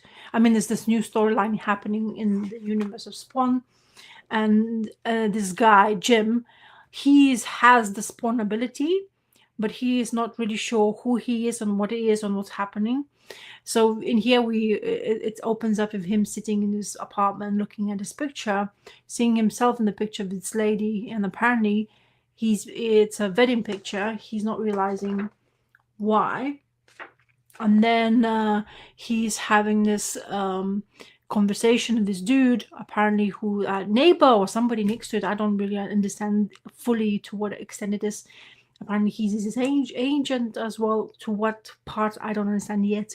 And they having conversation saying, can you find out about this female I see a picture myself with? And apparently I might have been married. So he was in a coma. He woke up. Nobody knows anything about this Jim. And he has this ability where he's going into this TV show to show his kind of like by chance showing his ability. So he manages to resurrect somebody's ill child on TV in order to gain ratings. He managed to basically heal the boy, almost like, like God type features, and everybody's going mad about him now. Everybody wants to know about it. And this female Sarah, she's calling Jim to ask him to come in here and save her, because she's being harassed by journalists, paparazzis as we call them, and she's so afraid of to go out, and she's being harassed by them, wanting to know more information, I presume, about Jim and his abilities. So he comes in to help her, and gets into confrontations because they try to escape paparazzi. Not everything happens according to plan, and one of the paparazzi gets bamboozled by a seemingly coming in, like this is the scene where it happens. There's this screaming light happens and screeching sound at the bottom, and a paparazzi gets into accident, and the bus basically drives into it. And now Jim gets to the point where the Sarah, who is a nurse, getting to ask him to do the same thing what he did on a TV show, and he's like, no, I'm not doing this. This is a scum of the earth. He's harassing you to a point of crying. And she's like trying to convince, but it's a life we're talking about, and we're not talking about somebody who is just like you despise and hate. So to his own disbelief, he's saying, I'm gonna do it for you, Sarah. And he does that same thing what he did on TV show. He uses the power Spawn, apparently, which I didn't know the Spawn can do that. And he's basically from death arms to being alive again. And everybody is making pictures. Imagine there's paparazzi around you, and you doing this without you wanting to do so, because you actually not sure what's happening to you. He's not aware of this, that he has this crazy ability. He just came upon it. And that's basically a story where throughout 4 issues, we're following through kind of thing. We also have other characters of a first Spawn universe. I don't realize the penguin type of the clown looking dude who is in charge of, or he wants to take over the earth, and he's using Spawn as his way in, because there's other guy called Blood, a vampire type of creature, who's basically trying to get rid of Spawn in order to take over the humanity and do his own bidding. And it's quite involved, but I wasn't so intrigued. I could not stop reading those 4 issues. I guess it's entertaining enough. It's quite complicated, even though also there's an extra information at the back. They kind of help you to get you. I don't remember which issue was that. I think it's this one. Yeah.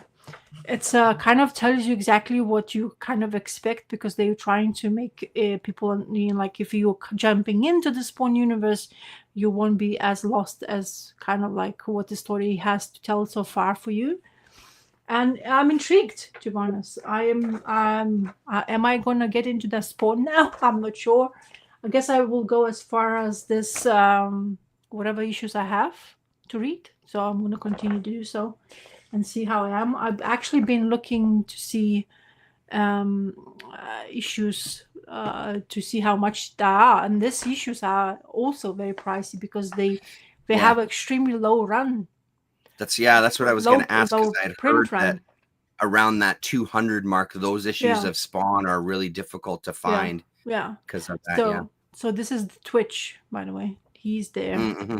and there's Sam in the hospital. By the way, he is on the brink of kind of death almost. I don't know if there's more hospital situations here, but it's very dark comic book. It's lots of like Yeah. there's never daytime because I guess it's Spawn universe. You never have that because that's when he comes into coming into it. But yeah, it's quite. I mean, so far it's extremely entertaining reading, very entertaining.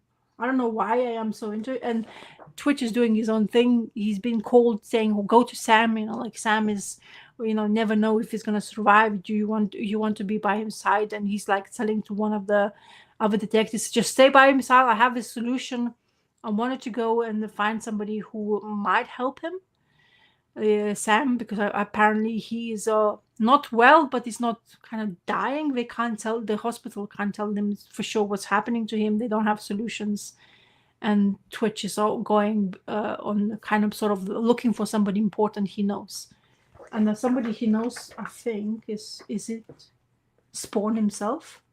I think he is Spawn himself. Yeah, yeah, yeah.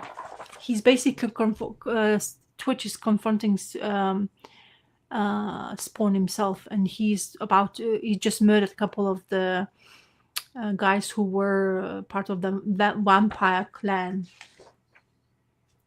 And he's like, "Go away! I don't want to. I'm gonna kill you." And he's like, "You are." He said, "You under arrest." You tell the Spawn to you're gonna be going to. Anyway, so it's quite entertaining and fun at the same time. So yeah, it's puzzling world to basically for you to tell you exactly what it is so far, because I am kind of just dwelled into it.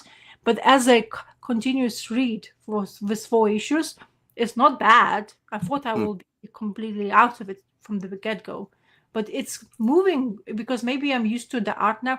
It's changed. First of all, it's very different from which is this production. When is the year of 2011? So it's about what 13 years difference between artists what you did to Twitch now. So surely you will be doing differently, but stylistically it's still the same. Is thankfully it's the speech bubbles, but not those underlined, which I don't like. You know, that Twitch had, I kind of had to get used to for a while reading it, but now I am cool with it. But this is much better when they have speech bubbles. I'm more able to kind of discern where to look at and how to read it and everything like that. So it's quite gruesome as well. So these beasts, the blood vampire goonies kind of part, they start morphing into this like crazy creatures where they're not afraid. They're basically trying to get this to see how big the powers of Spawn is, and they keep on talking about that he has this almost like Shade the Changing Man. The cloak is the power of Spawn, which I was kind of intrigued by it. And there's so many now productions of Spawn collected editions now that people are finally getting those kind of like to read the story from beginning till like recent. You can actually get them collected.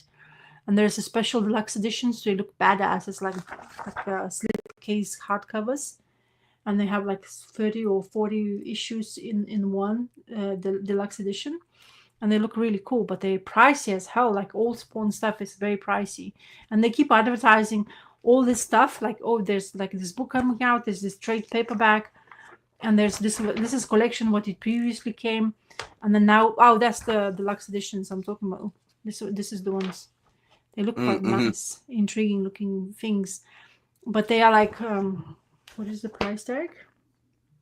Oh, we don't even say the price tag here.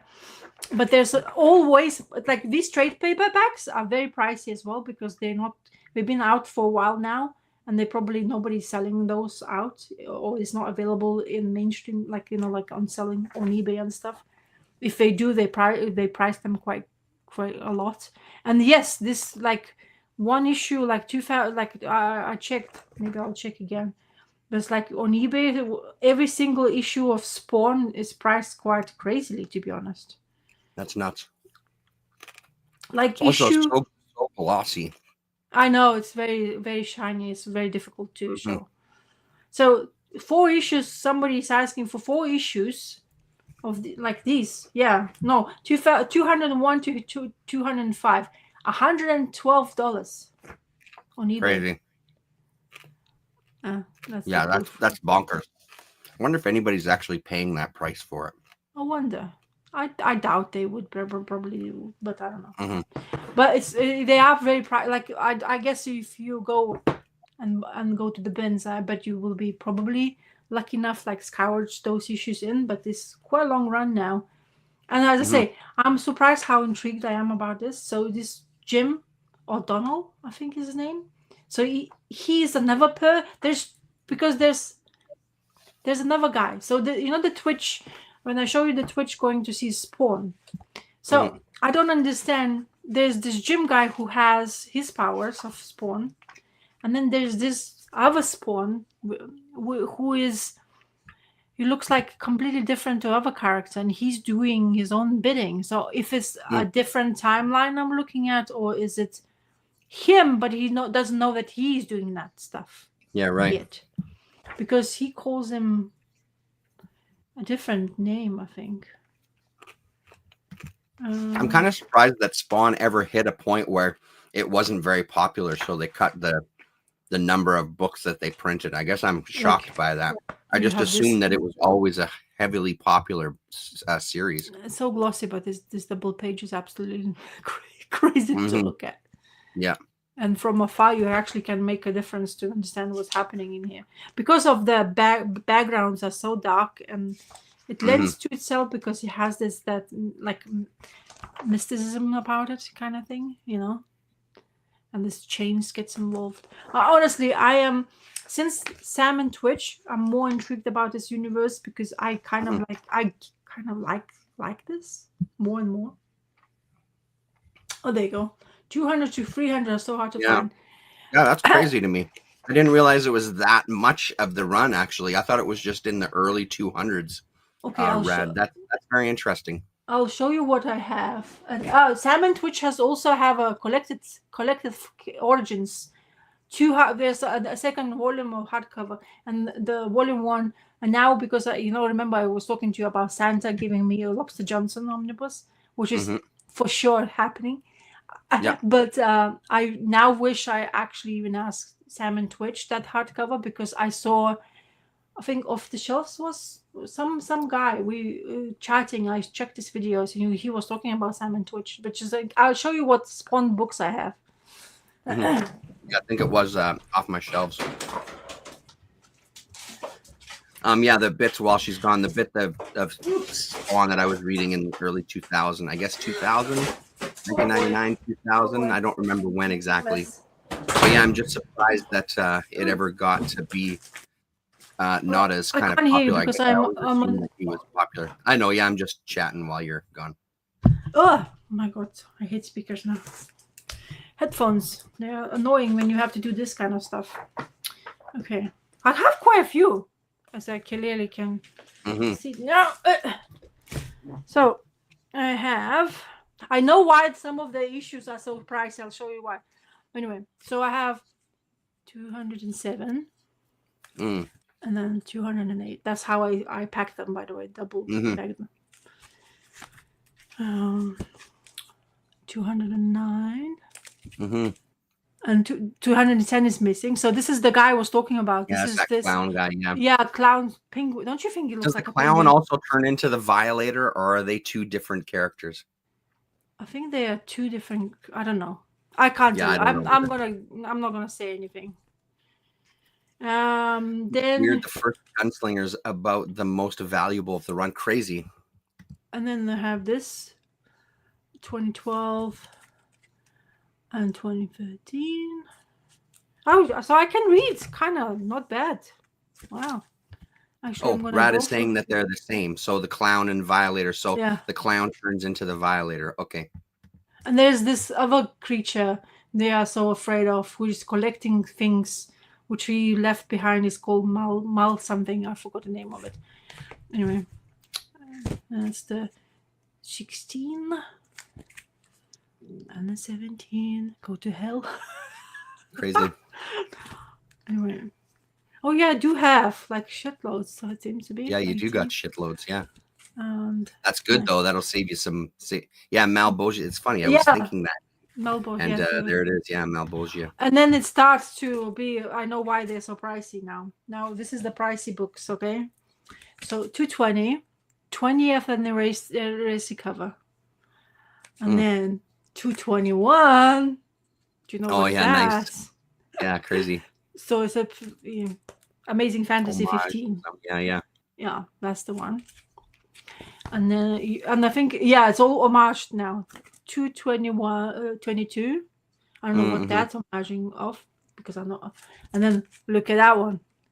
Yeah, Walking Dead, hilarious. So, and then you have, the Nice. Yeah, yeah. Dark Knight, right? That's cool. Uh-huh. Hilarious. Wow, wow.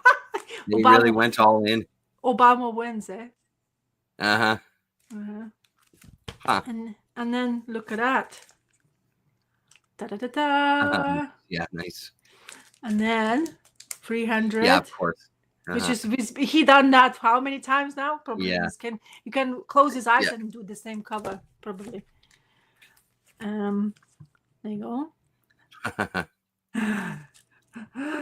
And this one, which I absolutely love from the Hulk, which I have. Even they use purple. Oh, that Hulk cover is a classic too. Yeah. Spawn defeated Malbogia, became Lord of Hell. Then Cagliostro turns into Sin and is trying to take Spawn's place. Yeah, because I think that was one of the books I was reading. Hell Spawn was one of them I was reading way back then. And that now is actually quite pricey. First of cover of McFarlane in for Batman. So this is the same thing, homage. And then of course you have this, another famous Spider-Man cover, 231. So these ones I know they are quite pricey. I get those, but then the things, and then I think it's just Jesus 232. So I'm gonna be reading Spawn. I mean, that's great. You've got all this run, like that makes it so much easier for you. 233. Yeah, we'll see. Origin of a Spawn costume begins here. There you go. There you go. I'm gonna find out. Were these stuff you got in London Comic Mart? No. This was given to me by my okay. The guy. Right. Yes.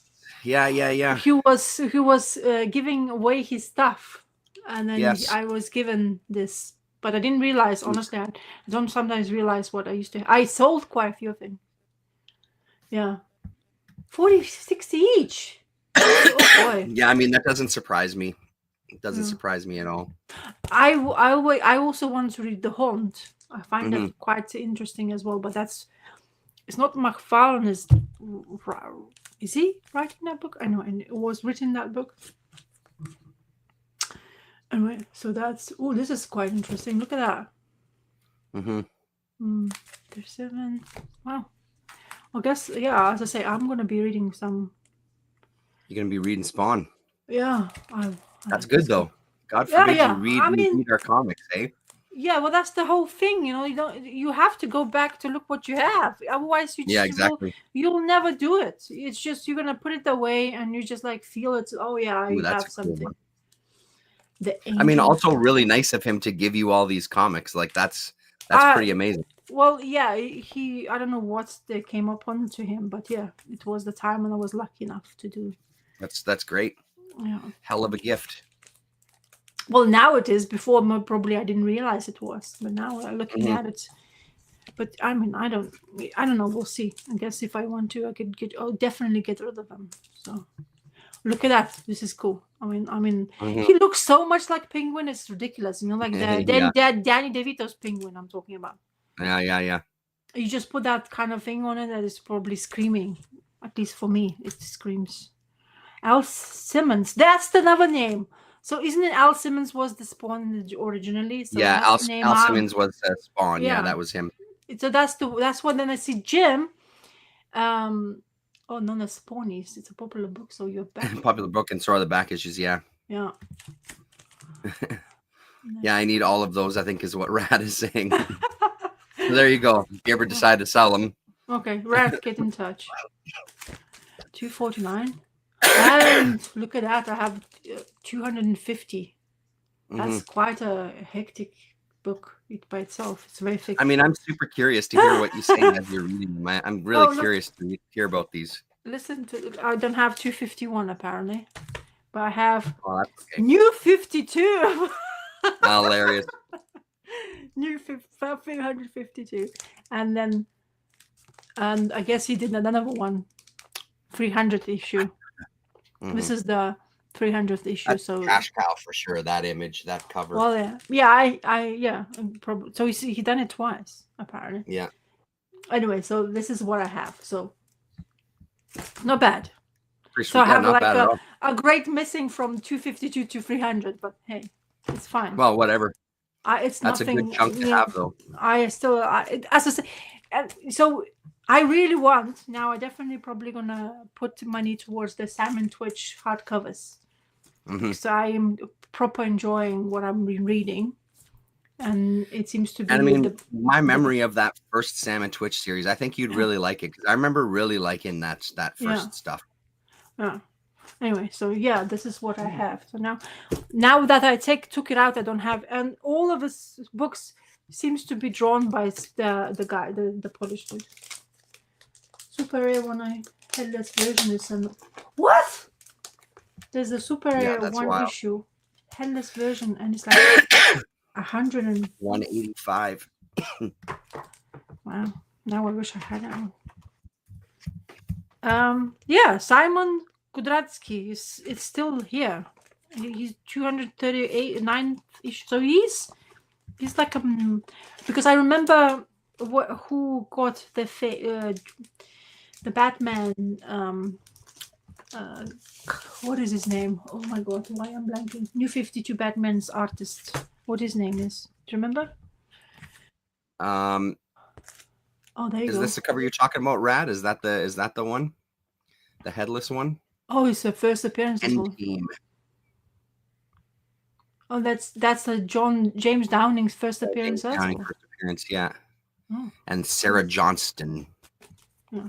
So that's the. Sorry, Rad. What was your question? Capullo. Sorry. Greg Capullo, yeah. Greg Capullo. So he got because he was doing Spawn as well. Do you know that? That's where. Yeah, Capullo's. That's the artist that I think of when I think Spawn Universe, which is why it's so weird to see this other artist because I automatically think Capullo because he's the guy. And then it was a big hit for him to come back to Spawn because I remember McFarlane doing a little press interview at some sort of comic convention and talking about how Capullo was coming back, and that was like the big news. So I really like this one. It's one of my favorite Hulk covers, and this is really nicely done. It's a great Hulk cover, yeah.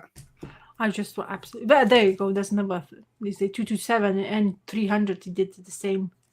Basically, didn't do really much. And cash in. It's Todd McFarlane's specialty. Yeah, and it's an Incredible Hulk as well. Famous. Everybody doing that every year, probably once. Yeah. At least once, I think they do that, and that's quite interesting. I didn't even know that I had it. I don't even have original Watchmen. Spawn one.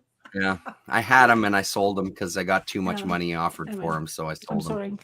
So yeah, this is my. I guess you're gonna be sorry for asking, but I'm gonna be reading Spawn from now on. Yeah, sweet. Because I have so many. Well, I hope you're still reading. I hope you still get into Shade because I read a bunch of Shade this week as well. Oh no! I read up to issue number 10, or I read 10, 9, 8, and 7. So I will be. So it's good. So next time we're gonna talk, I'll make sure I read Yep. those, and then we can have a chat together. Because Hmm. I wanted to read Shane the Changing Man, but then I got this, and then I saw that Camera 3000, and that basically took my whole time because 12 issues to read it. It's not something you can do very quickly, you know. Yeah, And totally. I was making sure that I wanted to kind of like, if I talk about the series, I don't want to be halfway through and then I say, oh, I'll read next time, and I don't really usually do sometimes, you know, Mm. because I get distracted by other things. I see. Okay, so that book we showed is the common one. The Mm-hmm. rare one is he's holding a gun. Okay, cool. But yeah, so that Okay, issue 185. cool. Well, anyway, so that's my kind of like what Awesome. happens when you pick up Sam and Twitch, and you get to realize you have some other things in your collection. Mhm. I mean, So I've said it a million times. That's why I love having the filing cabinets. It's so yes, much easier to go through your yes. collection and pull stuff out. You Like, don't have to take boxes off of boxes ugh. to get at something. Like, yeah, it's the best. A 9.8 of that one holding the gun, 4K, between Oh, 2 to 4K. That's wild, man. That's wild. Jesus. now everybody So look at my their last spawn. Yeah, my yeah, go last on. book that I read. So again, I read some Shade the Changing Man, which was so great. So I'm looking Mm, forward to you catching up because that was good. I had said at the beginning you don't have the issue yet, but I read the new Kaya as well because that yes. never really takes too much time. So we'll save that one. The other Mm, one, again, pulling off of the shelves. I had ordered this from Fantagraphics and I put it on the shelf because it's like treasury sized and mm, there's no room here to put it and I'd forgot about it. So it was good to kind of have it right beside my head here. So this was an odd little book here by the artist G. Davis Cathcart. This is from Fantagraphics Underground. And it's first of all, as usual, the art is gorgeous. The story is just very odd. It's this group of people who want to go into the future so they can find out Michael Jackson's Thriller, come back to their timeline, record it, and become rich. That's like their heist. So it's sort of like a heist book with time travelers. And it's presented almost in like this comic strip kind of way. It's beautiful art. It really is. It's just an odd book. There's some real oddball characters here. One of our main guys is in the art scene, and that's kind of where this heist idea has come from. But you just sort of accept that they can do this time traveling. It's not something that is that you need to know any sort of. It's just expected that you know that this is and accept that this is just part of this universe, part of this world. So, and it just kind of breaks it down really nicely. We meet all the characters. Honestly, beyond that, nothing else really stuck with me from this book. It was an enjoyable read. I remember this got a lot of kind of there was a lot of people kind of talking about this when it first came out. So it's always kind of been on my mental list of a book to grab. And this Fantagraphics sale seemed like the good time for it too. So mm. yeah, nothing else really stands out for me as far as the story goes. So I don't know if I can strongly recommend it, but if you like the looks of any of this art, it is well worth it for the art. Stuff like this, that's a great action scene. That's almost a very Darrow-ish kind of layout to that action scene there, to that little fight. Yeah, just fun. And then stuff like this too, sometimes breaking down a single page into kind of his again 12 panel grid, and another book a 12 panel grid throughout the whole thing, I think. Oh, most of it, yeah. Oh yeah, this is a fun fight scene as well too. So this kind of Oh coming yes. downstairs and beating the shit out of people as you go. Mm, So some fun stuff in it for sure. mm, And another one that has kind of phony ads in the back as well too for other stuff. And then the recreation 1-800-Ghosts there of their version of Thriller done however many years before. I don't remember when this was supposed to have taken place off the top of my head, but yeah. So an odd premise, a fun kind of gigantic. It's a bit bigger than Treasury, I think. Yeah, it's a bit taller than a Treasury-sized book, but a bit thinner. So there's mm. a Treasury in that. So Oh, nice treasury, man. yeah. Not Only that got a one. few, but they're good. Oh, did you reminds me of Betty Poop Style? Yes, it does also because of Uh-huh. the. You know that they Yeah, make the. definitely. Everything I read this week sort of fits in an almost similar wheelhouse. It seems like wasn't on purpose. Sort of came out that way. The clear backing boards they're making now, specially designed for to put on those big ones as well, Treasury and Uh-huh. comics, because of the less. Oh, Last weekend, my LCS gave me over 20 Bone comics. Oh, that's cool. And Battlestar Galactica comics from the jealous. 2000s. One story arc was written by Remender. Oh, amazing. Mm-hmm. Bone, man, such a yeah. Lily's got a bunch of when I was helping our neighbor's mom Mm-hmm. sell off for her husband's collection. There was some Bone single issues in that as well. That part of kind of the deal I made with her is if I could take those single issues and pass them on to Lillian. So she's got a short box that's full now. She's got her first full short box of comics. So and her bookshelf is looking exceptional these days as she's getting into more kind of long form and prose storytelling and things. She's getting into some of that through some of her friends, which is great. But yeah, her library is really grown. Yeah, I've seen a cover of that. Cerebus Hmm. one. Cerebus was everywhere as well. I mean, he doesn't homages now. I think he's.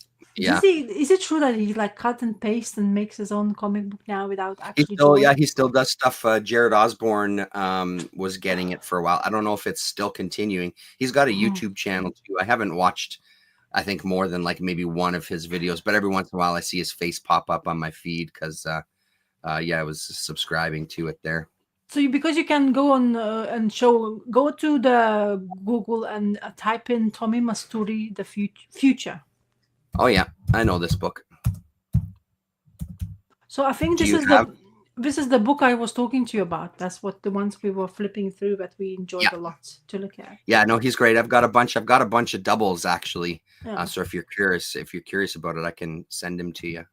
Mm. Let's Because see that's here. what I think that's the book we were talking about last week. We're saying we went to the bookshop and we looked in. So Okay, that yeah. the first one. It did get collected. Yeah, it did get collected from Fanagraphics, this Yeah. whole thing very recently. Yes, that So was the book. Hey, okay. that was very impressive the way it was collected in because I couldn't find anything to look inside, but I think I found someplace. I think there some of it as you can see It's it. really great. Yeah. I don't So have the whole run, yeah. but Tommy, you could buy directly from Tommy and he Yeah. would send it to you free shipping no matter where you were in the world. So Yeah. I ordered a bunch of the issues from him, and Yeah. it's a really cool book. It's this one man anthology, but he really changes up his style throughout each of That's the what we were stories. looking at. Yeah. It's That's so cool. Like really, there's an interview with him on the Living the Line channel as well too. yeah. If you want to know more about him, Okay, but cool. his website is really cool. But yeah, so Fanagraphics did a collection of Yeah, Future. so that's the one I told you. It's a paperback, but it has such a good quality the way they printed it. It just feels very different. It feels lighter. It feels Right. like it's just like everything just worked. So looks so well for the paperback. Not Hmm. like the Fantagraphics does really good printing. I don't know where they print this They do stuff. they do an amazing job. Like I was saying last week, that Sunday book. I mean, it's a fucking like it's a tome, but it Yeah, doesn't feel like I could big kill a book. man with this Yeah, thing. You know what I mean? Like it's really easy to handle. Netflix canceled the Bone animation project. yeah, he That's a did. bummer. Yeah, he did. Why did they cancel it? What happened? Uh, no, I Like, think did it that's. actually start getting produced and they threw in the towel, or I don't know if you even end up to that because I think there was a moment where Netflix started just canceling things for future projects they were doing, okay? and they, I So it mean, was maybe was option. saving the money. I guess I don't know. Yeah, so maybe just option then. That's unfortunate. For 2 weeks now, many comic shops, including my own, have not gotten their comics from Diamond. Yeah, same up here. Mhm. Customers have been understanding, but my LCS is switching to Penguin this week. Yeah, and I have a feeling there's a bunch of people that are going to switch. It's the same up here. They didn't get their Diamond order. So, I mean, Yeah, that's happened to us quite a few more times than it has down in the States. That's just dealing with getting things across the border and lateness and stuff like that. But the other yeah. thing that I started reading, my brother gave me 1984, graphic novel about 1984. So I'm just very, very short into it. Like I've just started it. Really good so far. A good adaptation. I've got the book as well that I've been meaning to reread. I haven't read it since probably junior high. I'm guessing maybe early high school, but I don't know. It's been a long goddamn time. So I want to read this, and then I'm gonna read the book again as well too. But so far, pretty cool. From a company I don't know about, Palazzo, I think is what that says there. But pretty neat art, nothing totally over the top, but pretty serviceable, black and white with some use of red as the story kind of goes through. Who's the But artist? yeah, not bad. Adapted and illustrated by Mateus Nami. Mm-hmm. There's the name down there. Matthias. So yeah, not a name that I know either. So but yeah, that'll be good. Yeah, I wasn't aware of it either there, Gore. My brother is a big fan, so he, like I said, gifted this to me. I don't know if it's something that he ordered, because for a while there he was stocking the graphic novels in their library at the school that he works at, because he'd asked for some recommendations of stuff. So I think this was one that he maybe got a couple of copies in and kind of held on to one for me. So cool.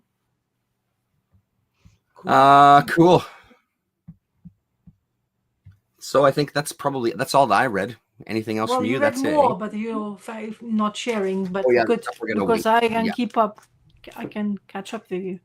It's very difficult to read stuff like certain things, which especially where I have to look for it. It's not readily available. I have to scour through, even though it's nice to sometimes look what you like this. I'm surprised by itself how much I'm actually into it, because that's just I don't know. As I say, I watch TV show to a point and stuff there. Oh, in Europe, there's. Oh yeah, there are at least 3 different 1984 cards. Yeah, that doesn't surprise me at all. The Slaughterhouse-5 graphic novel is good if you haven't read it. I haven't read it. I'll check that out. Yeah, I gotta say though, it was pretty. I'm looking forward to. I'll probably kind of keep up with you at this point now that I've read to 10. I'll probably just keep reading it. It was really fun to kind of revisit these. Like I enjoyed the issues. It's very of a time, that's for sure. Even his writing, it really brings me back to a specific time period. But it was super cool to have a flip through them again. Cool. All right. Fun character. Not next week, that's for sure. Yes, we're not. Yeah, that's right. Not next week for sure. And the week after is Christmas. Yeah, exactly. So it might be a couple of weeks that we're away here. Maybe just before New Year's we should attempt. Sure. Why don't we? It would be nice to close off the year if we could just. Well, and also we don't have to stick to a Sunday is the other thing. So yeah, we'll keep in touch and set a day for 29th. 29th is the Sunday, so it's even 2 days before. So. Oh, okay. So that sounds like not bad, I think. Yeah, I'll see if I don't think we have anything going on then, but I'll let you know, obviously. Of course. We'll stay in touch. Yeah. Cool. It's good to chat. Right on, everybody. Thanks very much for hanging out, and we'll talk to you in a couple of weeks. Have a good Christmas, everybody. Yes. Merry. Later. Happy Merry. Bah humbug.